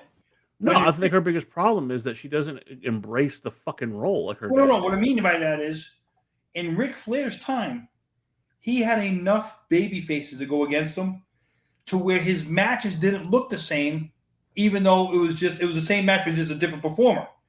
Charlotte might have almost the same matches with people, but the problem is the person she's in the ring with underperforms at her level to where it's a rarity to see somebody in that ring perform at her level, like a Rhea, like a Bianca. No, I think that the injury bug has fucked her quite a bit. I think that she gets injured right when she gets to the peak of something good. I think personal life has fucked her because and bringing her. That's the thing. The internet is a son of a bitch because there's no fucking privacy anymore. Everybody knows what's going on when you got a fucking hangnail, when you got a stalker, when you're on the fucking rag as far as female wrestlers. They know all your shit. And so because of that, everybody knows about her divorces. They know about this, they know about that. So she hasn't had a chance to really, you would think that someone who's going through a traumatic divorce would get some sympathy, but they don't because they don't care. And so she made the wrong call. She should have embraced the heel. She should have embraced the heel, and she should have done that from the beginning, from the jump, when she came after Tiffany. That would have been a better fucking call for me. She had a meltdown during that Tiffany feud. She did, and I think it's because she didn't get her way. She had a Ronda Rousey moment where Ronda Rousey didn't know what the fuck she thought that she was going to get into wrestling, and she had the same idea as someone like fucking Bill Goldberg. I'm here to be a superhero, and I want to make kids happy, and blah, blah, blah, blah. Shut the fuck up. You're here to fucking make money. Shut the fuck up. Go in there, do your craft, be good at it, be believable, and make a fucking paycheck and be on your way. That's just what ultimately you need to look at it. Yep, pretty much. And I think Charlotte got lost in that. I'm kind of curious of how this Alexa Bliss thing with her is going right now. How they're like buddies but not buddies, and it's weird. I'm curious. Let's see how it goes. I'm ultimately seeing where it's going to go to. It's going to turn into Alexa Bliss going with the Wyatt Six. What the fuck's going on with them? But again, wrestling right now for me, like again, going to storylines aren't really doing it for me. And like you had CM Punk against John Cena, didn't give a fuck. You got Gunther going up against fucking Goldberg. I don't give a fuck. The only thing I really give two shits about right now, and I can't believe I'm saying it, is Tony Storm. Bird Girl. Ew. Tony Storm versus fucking Mercedes Moné, because that's going to decide whether I say fuck AEW. I want nothing to do with it. There's nothing salvageable about it. I don't care if they bring it back later. Well, let me ask you this, Dan. And Dan and Jacob, let me ask you this. So we got 3 shows this weekend. Okay. Number 1 moment of the weekend you'd both like to see. Mercedes Moné on the ground, pancaked out with fucking Tony Storm making out with Wendy Richter. Yep. Hell yeah, I love Wendy Richter. Saturday night's main event. I really I expect again, like I said, Goldberg. 4 shows. Great American Bash. Oh yeah, that's right. See, that's probably going to be the best show out of all of them. Well, wait a minute. The Bash is on Sunday though, before Evolution, right? Yeah. Yes. It's great. There's going to be fireworks, and then Miles Bourne can't hear any. Tony D'Angelo. So it's not going against Tony D'Angelo. Really, just is the worst wrestler NXT has ever had. WWE. He's never getting called up. He's not. No, he's going to get released. Great American Bash is going against Evolution. No. On the same day. Yeah, it's going to be before, and then it's going against All In. So you won't have somebody who we mentioned earlier steal Evolution then, because she'll be on Great American Bash, unless you put the double shot. Well, yeah, it's going to be great. There's fireworks. Miles Bourne won't be able to hear it. It's going to be awesome. It's you're such a dick. You know that. No, I don't like these new NXT Tag Team Champions. No, hey, Great American Bash is head to head with All In. Great American Bash. Buck and Chuck. Buck and Chuck. Yeah, I think it's Chuck and Buck, or no, it's Hank and Tank. There we go. Hank and Tank. Fuck. Hank and fucking Chuck. Great American Bash is head and with Jive. Yeah, Chuck, I don't give 2 fucks about Chuck and Jive. I don't give a fuck about those guys. So, but I'm just saying, it's the fact of you got 4 shows this weekend, and out of the 4 shows, the top moment you think about wanting to see is hopefully one woman loses. Yeah. Yeah. What the hell does that go to show for the 4 shows? I don't care to watch. Like, look, I really don't want to watch WWE commercials on a Saturday night. I don't want to watch that. The Great American Bash. I don't know what's even going on with that pay-per-view. I got partially that's my change in schedule and the fucking promotion. So I'm getting used to the new fucking schedule. But I don't know. I just nothing about those matches mean shit to me. Jesus Christ, Will, fucking chat.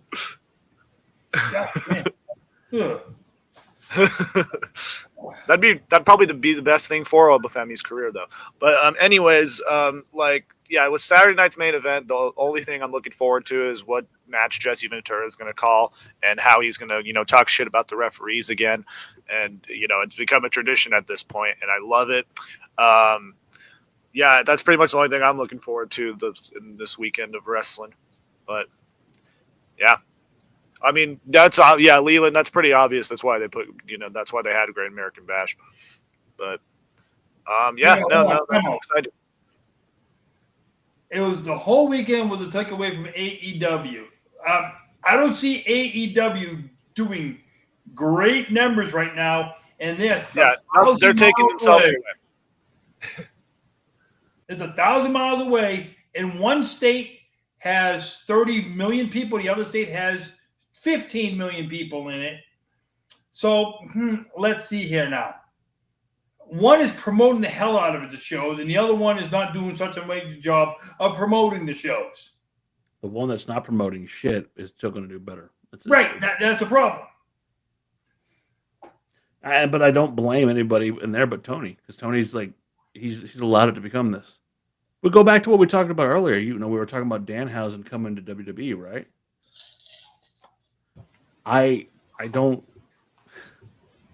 We're talking about a company that wants me to believe that fucking Darby Allin can be your world champion. Exactly. The belt Well, won't and- even fit around his waist, man, without falling off. If Hangman wins the belt, which he probably will, it is very sad because if this is the great conclusion to this whole Death Rider storyline is fucking Thank God. Hangman getting the belt. Should have been Powerhouse Hobbs, but thank God. It should. They could have done something with that, and I'll die on that hill forever. Like I was like, okay, well, when they booked that match, I'm like, okay, you guys can do something here. You guys could just put the title on Hobbs. I don't think anyone would have cared. You know, like it would have been a cool moment, but no, he's part of the ops. You know, the ops. Can't forget about the ops. Here's a I question. don't know what the fuck the ops are. Yeah, Samoa Joe is the leader of the ops. You know, you got Hook in there. You know, it's awesome. Again, Greatest faction you of all time. had fucking Hook, who was on a trajectory to be the shit, and what happened to that? Yeah, where's Keith Lee at? You know, it's like what the hell? Like Taking I a don't know what shit. happened That's to him. right. He's taking a shit somewhere. Yeah. And Swerve's title reign was good for a little bit, but then that went downhill, and then the crowd turned on him, and then now the crowd's kind of getting behind him again, which is, I guess, fine. I love But- Swerve. I think Swerve is probably the I love most Swerve, too. He's the most underrated wrestler in the business right now. Man can do anything. Yeah, he's not doing anything right now. I hope Swerve goes back to That WWE match with Ricochet someday. was even fucking good. He made Ricochet look good. I can't believe I'm saying that, but yeah, he made Ricochet look good in that match. Well, yeah, Ricochet's a total abortion. I don't think that's just Jesus fuck. Well, I mean, I gotta call a spade here. You know, it's horrible. Ever since he came to AEW, it's fucking. They allowed him to fucking speak his mind. That's the worst thing they ever Yes. did. Well, see, and now you know why he never talked in WWE because they probably, no. Ricochet's biggest problem is Ricochet.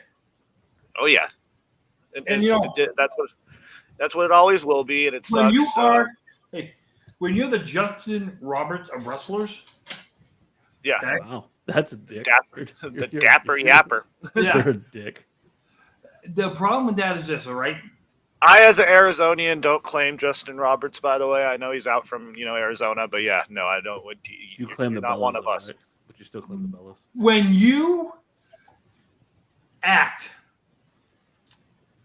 first of all, Justin Roberts is no Michael Buffer. He's not even in the same category with the Chimmels and stuff like that. Okay, he's no Howard Fink. I'll be glad to know. Let Chimmel know you're still. Byron Saxton is better than Justin Roberts, dude. Okay. My thing is, and it will be about this, is to put somebody over without putting yourself over is an art. I'm not there to see the ring announcer. I'm not there to see the referee. I'm not there to see the timekeeper. I'm not there to see Stu the cameraman. When we all go to an event, we're there to see one thing. What's going on in the middle of Jessica Carr. Okay? Jessica Carr for sure. No. Hell yeah. We're there to see what's going to happen with the attractions in the ring. We Jessica don't Carr. care about the rest of it. The pomp and circumstance, we don't need to care about. How are those competitors in the ring going to have us feeling after their match? And when you take it's away like- from that, it's like when I saw AEW, man. When I saw AEW, man, they were chanting for Aubrey Edwards for like 2 minutes, and she was like soaking in it, and like I was like, "Are you fucking kidding me?" I'm like, "Can fucking wrestlers come out now?" It's like Jesus Christ. And that's the problem with today's wrestling. Everybody's in to get over for themselves and not to put the people over that they should be putting over. Yep. And that's it. That's it. That's the reason Except for why Jessica Carr.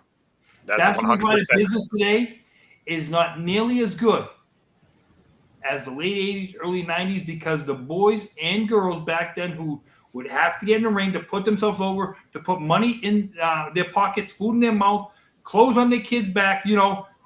Piper had kids, he had to feed them.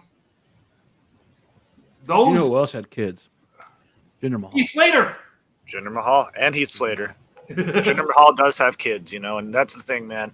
Again, 3M. We're talking about factions earlier, but 3MB. I forgot to bring that up. One of the greatest factions of all Wait for time. them to go in the Hall of Fame. Yep, it's gonna happen. They produce world champions. I like the chaotic booking of AEW. First of all, if it was chaotic, it'd be one thing. Okay? If it was done on purpose, it'd be great. But the guy booking it doesn't know he's booking it. It's Koki Khan. He doesn't know where he is half the time. Right. It's Koki Khan. Come on. So I think that's what Alleged. the next episode, this is going to be us talking about what is he actually on? Uppers, down? Oh, it's got to be uppers. I'm gonna say It has to be Adderall. uppers. No, man. Adderall? Come on. Adderall? Coke? I think I would say Adderall, or yeah, I would say Adderall. I can't think it's Coke because that's something you'd have to like keep doing, constantly. But it could be. But he doesn't look coked out to me. He just looks, stupid. And the thing is, I enjoyed when I went to the live events there. When I went and I got to see it was a Dynamite or something, whatever. Live on Dynamite. Live on Dynamite. Thank you, you beautiful audience. It was very cool to see him out there. It was very cool to see how much he cared about the program and the show. And he cares. He cares a lot. But it felt like it, even if it wasn't true. It felt like he legitimately cared about the audience. And that'd be like Jeff Bezos coming on the pack and saying, "Hey, thank you for buying from Amazon." Yeah. I'm making a point. I'm making a fucking point. No, but no, it was a nice experience. It was cool as shit. But to watch where it's gone, I enjoyed guys like Sammy Guevara. I enjoyed people like Ty Mello. I enjoyed people like fucking the Dark Order in their fucking prime. And these are all like stables, factions, and people that they've wasted. It's gone down to a fucking. It's a bare what it used to be. You buried these motherfuckers to give 2 fucking minutes of time to someone like Chris Jericho in the Learning Tree. You had the Dark Jack Perry. Don't forget about the Golden Boy, Jack Perry. First, I just see a comment. Most people don't like spoilers. I bet you look at the computer every week when they tape Collision to see what they did on Collision before you watch it, right? I don't. I don't even watch to see the fucking spoilers anymore. I don't give a fuck about anything anymore. Yeah, I don't care. Yeah, because I don't like knowing what's going to happen every week, but like that's the thing. Because when you have someone, I don't give a fuck about spoilers. What I care about is quality entertainment. I'm not getting that from either program right now. Listen, well, it's just like on both sides, the show is sucking right now. So like you could have you could watch some Seth Rollins, fucking come out there and meander on, ruining Paul Heyman, ruining fucking what Braun they and should have Braun. done. You had Braun big and Braun small. No. You had Raw live Monday at 6 o'clock. You should have found a way for USA to air SmackDown at 8:30 Monday night. Get both shows live Monday for one time only. Why? Because you all know the ratings are going to be in the piss from Friday night. Because I wasn't at home watching SmackDown. And because you didn't watch SmackDown, there wasn't going to be other people watching SmackDown? Right in the middle of fireworks displays when, it's the most patriotic night of the year. Oh, that's right. Everybody got to sit at home and watch El Grande Americano. You damn right. Hey, you're damn right. Yeah, he's back. He never left. He didn't get injured. He's how can I take you seriously, Gerard, when you're sitting here arguing with me and saying El Grande Americano is injured? He looked damn good on Monday when I saw him. Yeah. Listen, that's an interesting it's an interesting take, Will, because I kind of feel the same way. I think if Brody, number one, Brody Lee would have been a multiple-time world champion. Like he would have won that AEW title probably like 3 times by now. Hey, come on a second. Hold on. I got to interject there, Jacob. Eddie died, so that we say WWE right now would have been a different product if Eddie Guerrero stayed alive. Well, he was supposed to be the world champion. Well, I mean, Chris Benoit would still be here too if Eddie never died. Probably not. He probably would have died of a heart attack or something. We said one thing: if one person did not get injured, John. I'm going to say this, and here's my hot take. That's true, Gerard. I agree with that. Here's my Steve Austin doesn't get injured, or Steve Austin doesn't walk out that door. Here's my hot take: card subject to change. Change, right? It is what it is. And, hey, listen, we've seen people get pushed to the moon. 3 weeks later, what the hell happened? A perfect example of that would be Rey Mysterio winning the Royal Rumble and going on. No one, tell me what happened to his fucking title run. Didn't do shit. He lost a match to Finley. Yeah. During that time, when he was world champion. I'm just saying, it's like Alex Riley. You want to go Alex Riley? Okay, he was getting. I'm saying so many people have been pushed. Just because you're pushed. Oh, Alex Riley. I forgot that. Say it to my face. Jesus Christ. First of all, can we talk about Alex Riley? Because for years he's been saying, oh, one of these days I'm going to tell the story of what happened to me in WWE. John Cena stole his girlfriend or some shit? Or no, I don't know. It's so stupid. But in every interview he does, well, one day I will tell the story. Then tell the fucking story, you douche. Like, what the hell? That's all you've ever done. That's some fucking Ryback energy right there. Okay, the other thing I'm just saying is, when you talk about these guys, oh, if they did this, they did this, this. If my aunt had a penis, she'd be my uncle. Yeah. But we can honestly say, if Austin doesn't walk out that door, John Cena is not John Cena. I think if Brock Lesnar doesn't leave, if Austin doesn't, or if fucking Brock doesn't? No, if Brock doesn't leave, walk out the door. I think if Brock doesn't leave, Brock would have been the guy. Austin had no effect on John Cena. Yes, he did. If Austin's still there, John Cena. Remember. Austin left because his fucking neck over time was fucked. No, when he was supposed to get booked against Brock Lesnar, he said, "Screw you! I'm not going to do no random King of the Ring thing." He walked out the door. Brock was still going to get over, no matter what. Brock was the shit. What I'm saying is, they had to find another guy. They had to find somebody else. The problem was, both Brock and Goldberg walked out at the same time. Now you get John Cena there. I'm just saying to you is this: right place, right time. Here's my thing is, one guy in AEW, from week to week, you don't know who that guy is going to be. WWE at least does a job of trying to build that guy up. Who have they built right now? I mean, the only people that they're building right now. Karrion Kross might be that guy. Karrion Kross needs, dude, like Karrion Kross. I love me some Karrion. Hold on. I love me some fucking Karrion Kross. And I think Karrion Kross could fucking do more with that fucking gimmick than anybody else. And that's including Sean O'Hare. I'm sorry, that may be a hot take. It seems to be the fucking word of the day. But Karrion Kross is going to kill it in that fucking role if they give him the chance. Don't think they're going to do it. The problem is you got two guys they're actually building. Ron Breakker, Jacob Fatu. They only care about two guys right now. You got a couple females that are building, but right now it's stagnant. That's the whole name of this fucking episode is no one gives a shit basically about what's going on. Why? Because that's on them. You got to. Kross is the one guy who looks the part, and he's too legit in the ring because he legitimately breaks backs with fucking he broke 3 wooden backs with a fucking arm. You know, have you guys seen that here's video? The thing. No, this you don't want to know what makes me think they're not going to push him. Watch that. Go back. I want you to go back and watch Night of Champions. That intro, the intro between his wife and him coming out has always been fucking money, and she didn't look like she gave a single fuck until they finally got in the ring, and then she starts lip singing the song. Go back to NXT when she started. Oh yeah, she would do the whole song. Now it's like, why do I waste my fucking time with this fucking joke of a company? That's the vibe I get. You know, you talk about being on television, right? You talk about being on television and seeing what's going on. Read their fucking faces. When someone doesn't give a shit anymore, you can tell. Yeah, he should have won that match. I don't agree. I think he should have lost still, but you can tell that there's a point when you kind of miss the off ramp with a guy. Now they're trying to say some people are putting out rumors that Kross doesn't like taking back bumps. Your job is taking back bumps. He's been taking back bumps. He literally took a back bump to the floor, in the beginning of the match. Hold on. To be fair, and both me and Dan can clarify this, taking back bumps is not for everybody. It hurts, but it's part of the fucking job.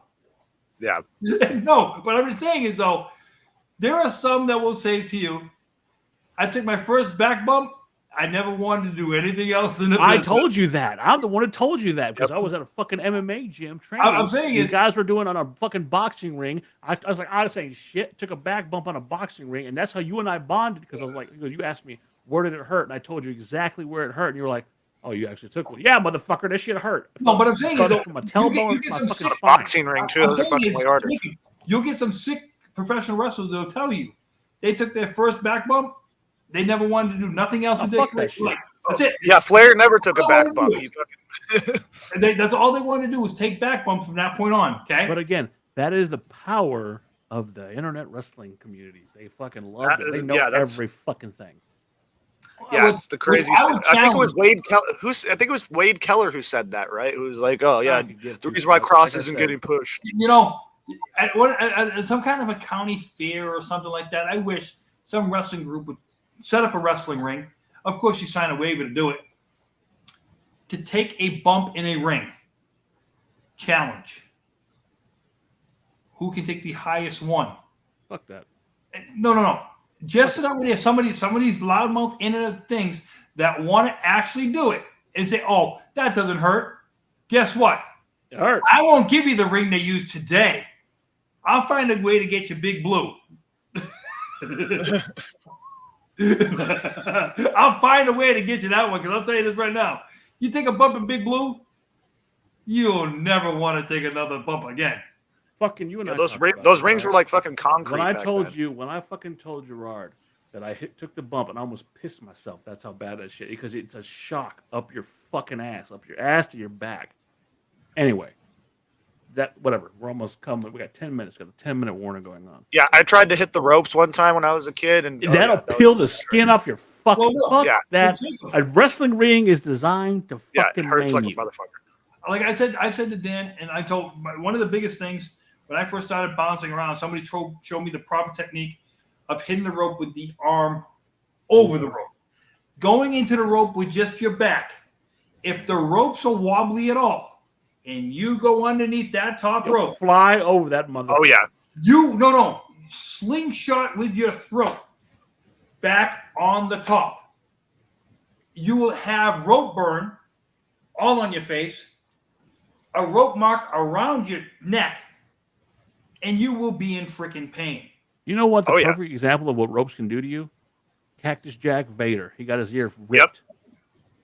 Granted, fucking Vader ripped it off later on completely, but he tore his ear from that move. Now, here's the thing too: is and most supposedly the 6-sided ring sucked too. That's what every wrestler says about it.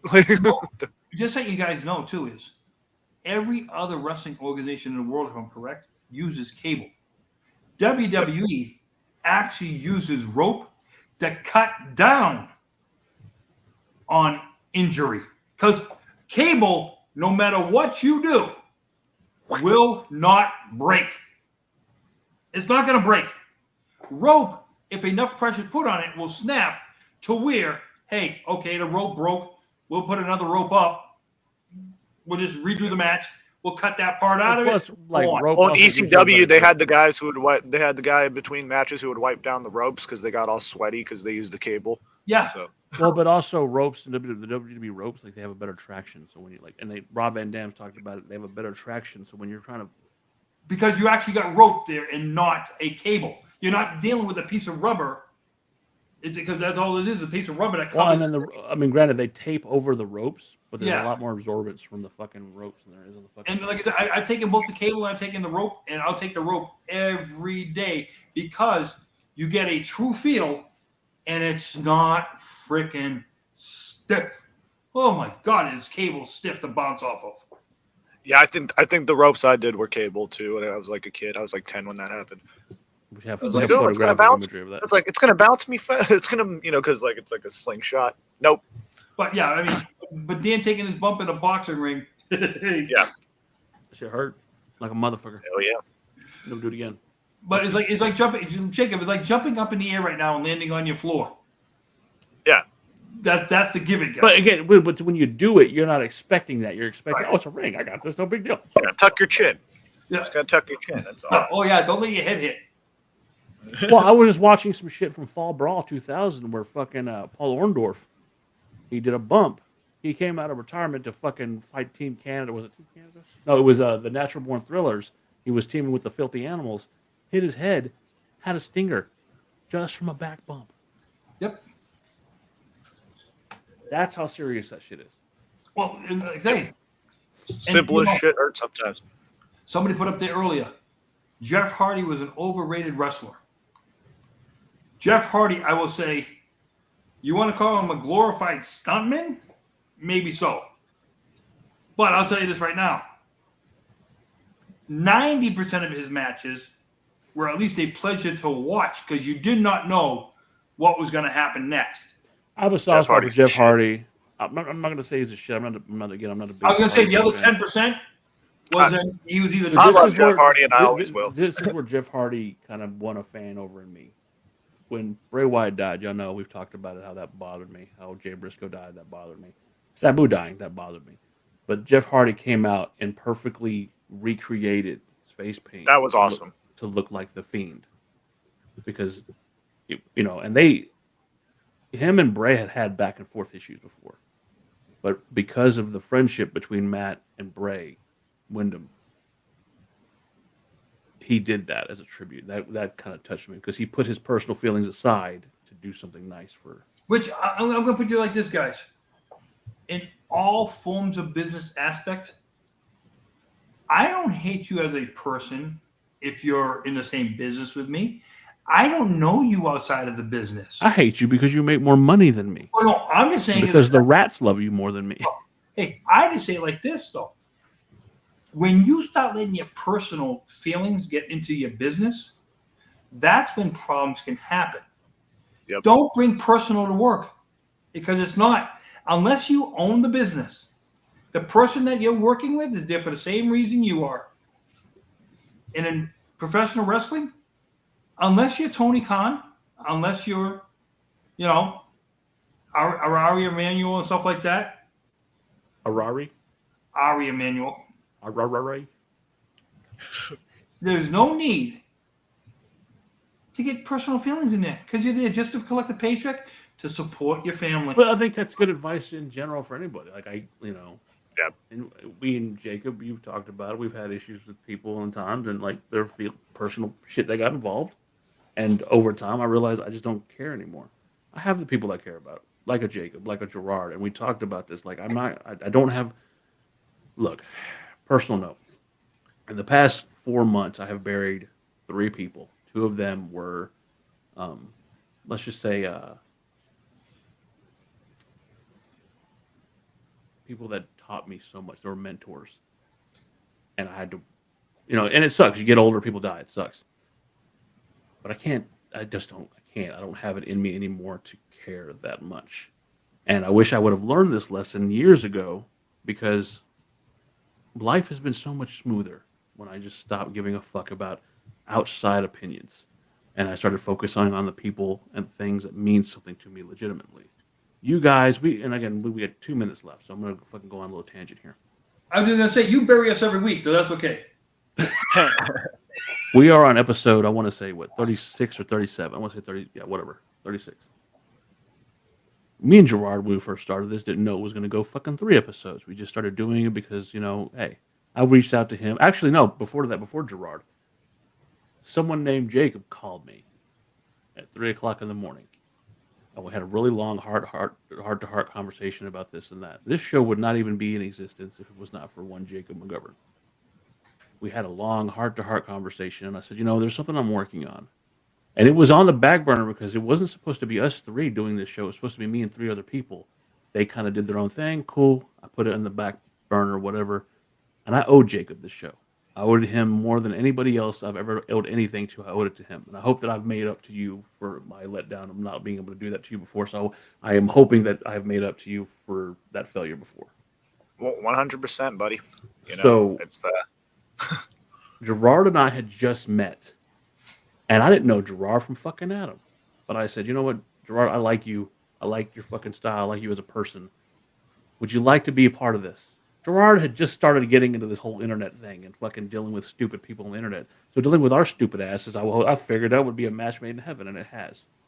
So 36 episodes in, we've had an awesome time doing it. I don't give 2 fucks if 1 person watches or 20 people watch it. We've had fun doing it. Now, what this is going into as far as all this goes, I think people need to stop worrying so much about what other people on the internet think and start worrying about the fun they were having before. Wrestling was a lot more fun when you can tell that the superstars are having fun. And I think people are too worried about what this motherfucker thinks or that motherfucker thinks. Go fuck yourself, David Metzler. Stop fucking tripping so much and just do the fucking job that you were born to do, that you love to do. And that's my tangent on that. Amen, motherfucker. Like I say, show up, collect your check, go home, be with your family. It's only a job. Okay? What you have as your family. Turn that switch on, turn it off. When you go off to work, hey, your family is your job. When you get home, family is your family. That is the damn fucking truth, Leland. So hopefully the fucking Marks podcast will stay a mom and pop fucking show. We'll still be making sandwiches every Sunday for you motherfuckers. Hell yeah. Our producer will not be here the next 2 weeks. She's got out of town stuff to do. So if the show does not have the best quality, that's my fault, not theirs. So just giving y'all that heads up. That being said, as always, we enjoy you coming in. That 2-hour mark is hit. I'm Dan. That's Jacob. He's Gerard. And we'll catch you next week. Good night, everybody. Peace on the streets. All of you Marks have been listening to the Marks Podcast on YouTube.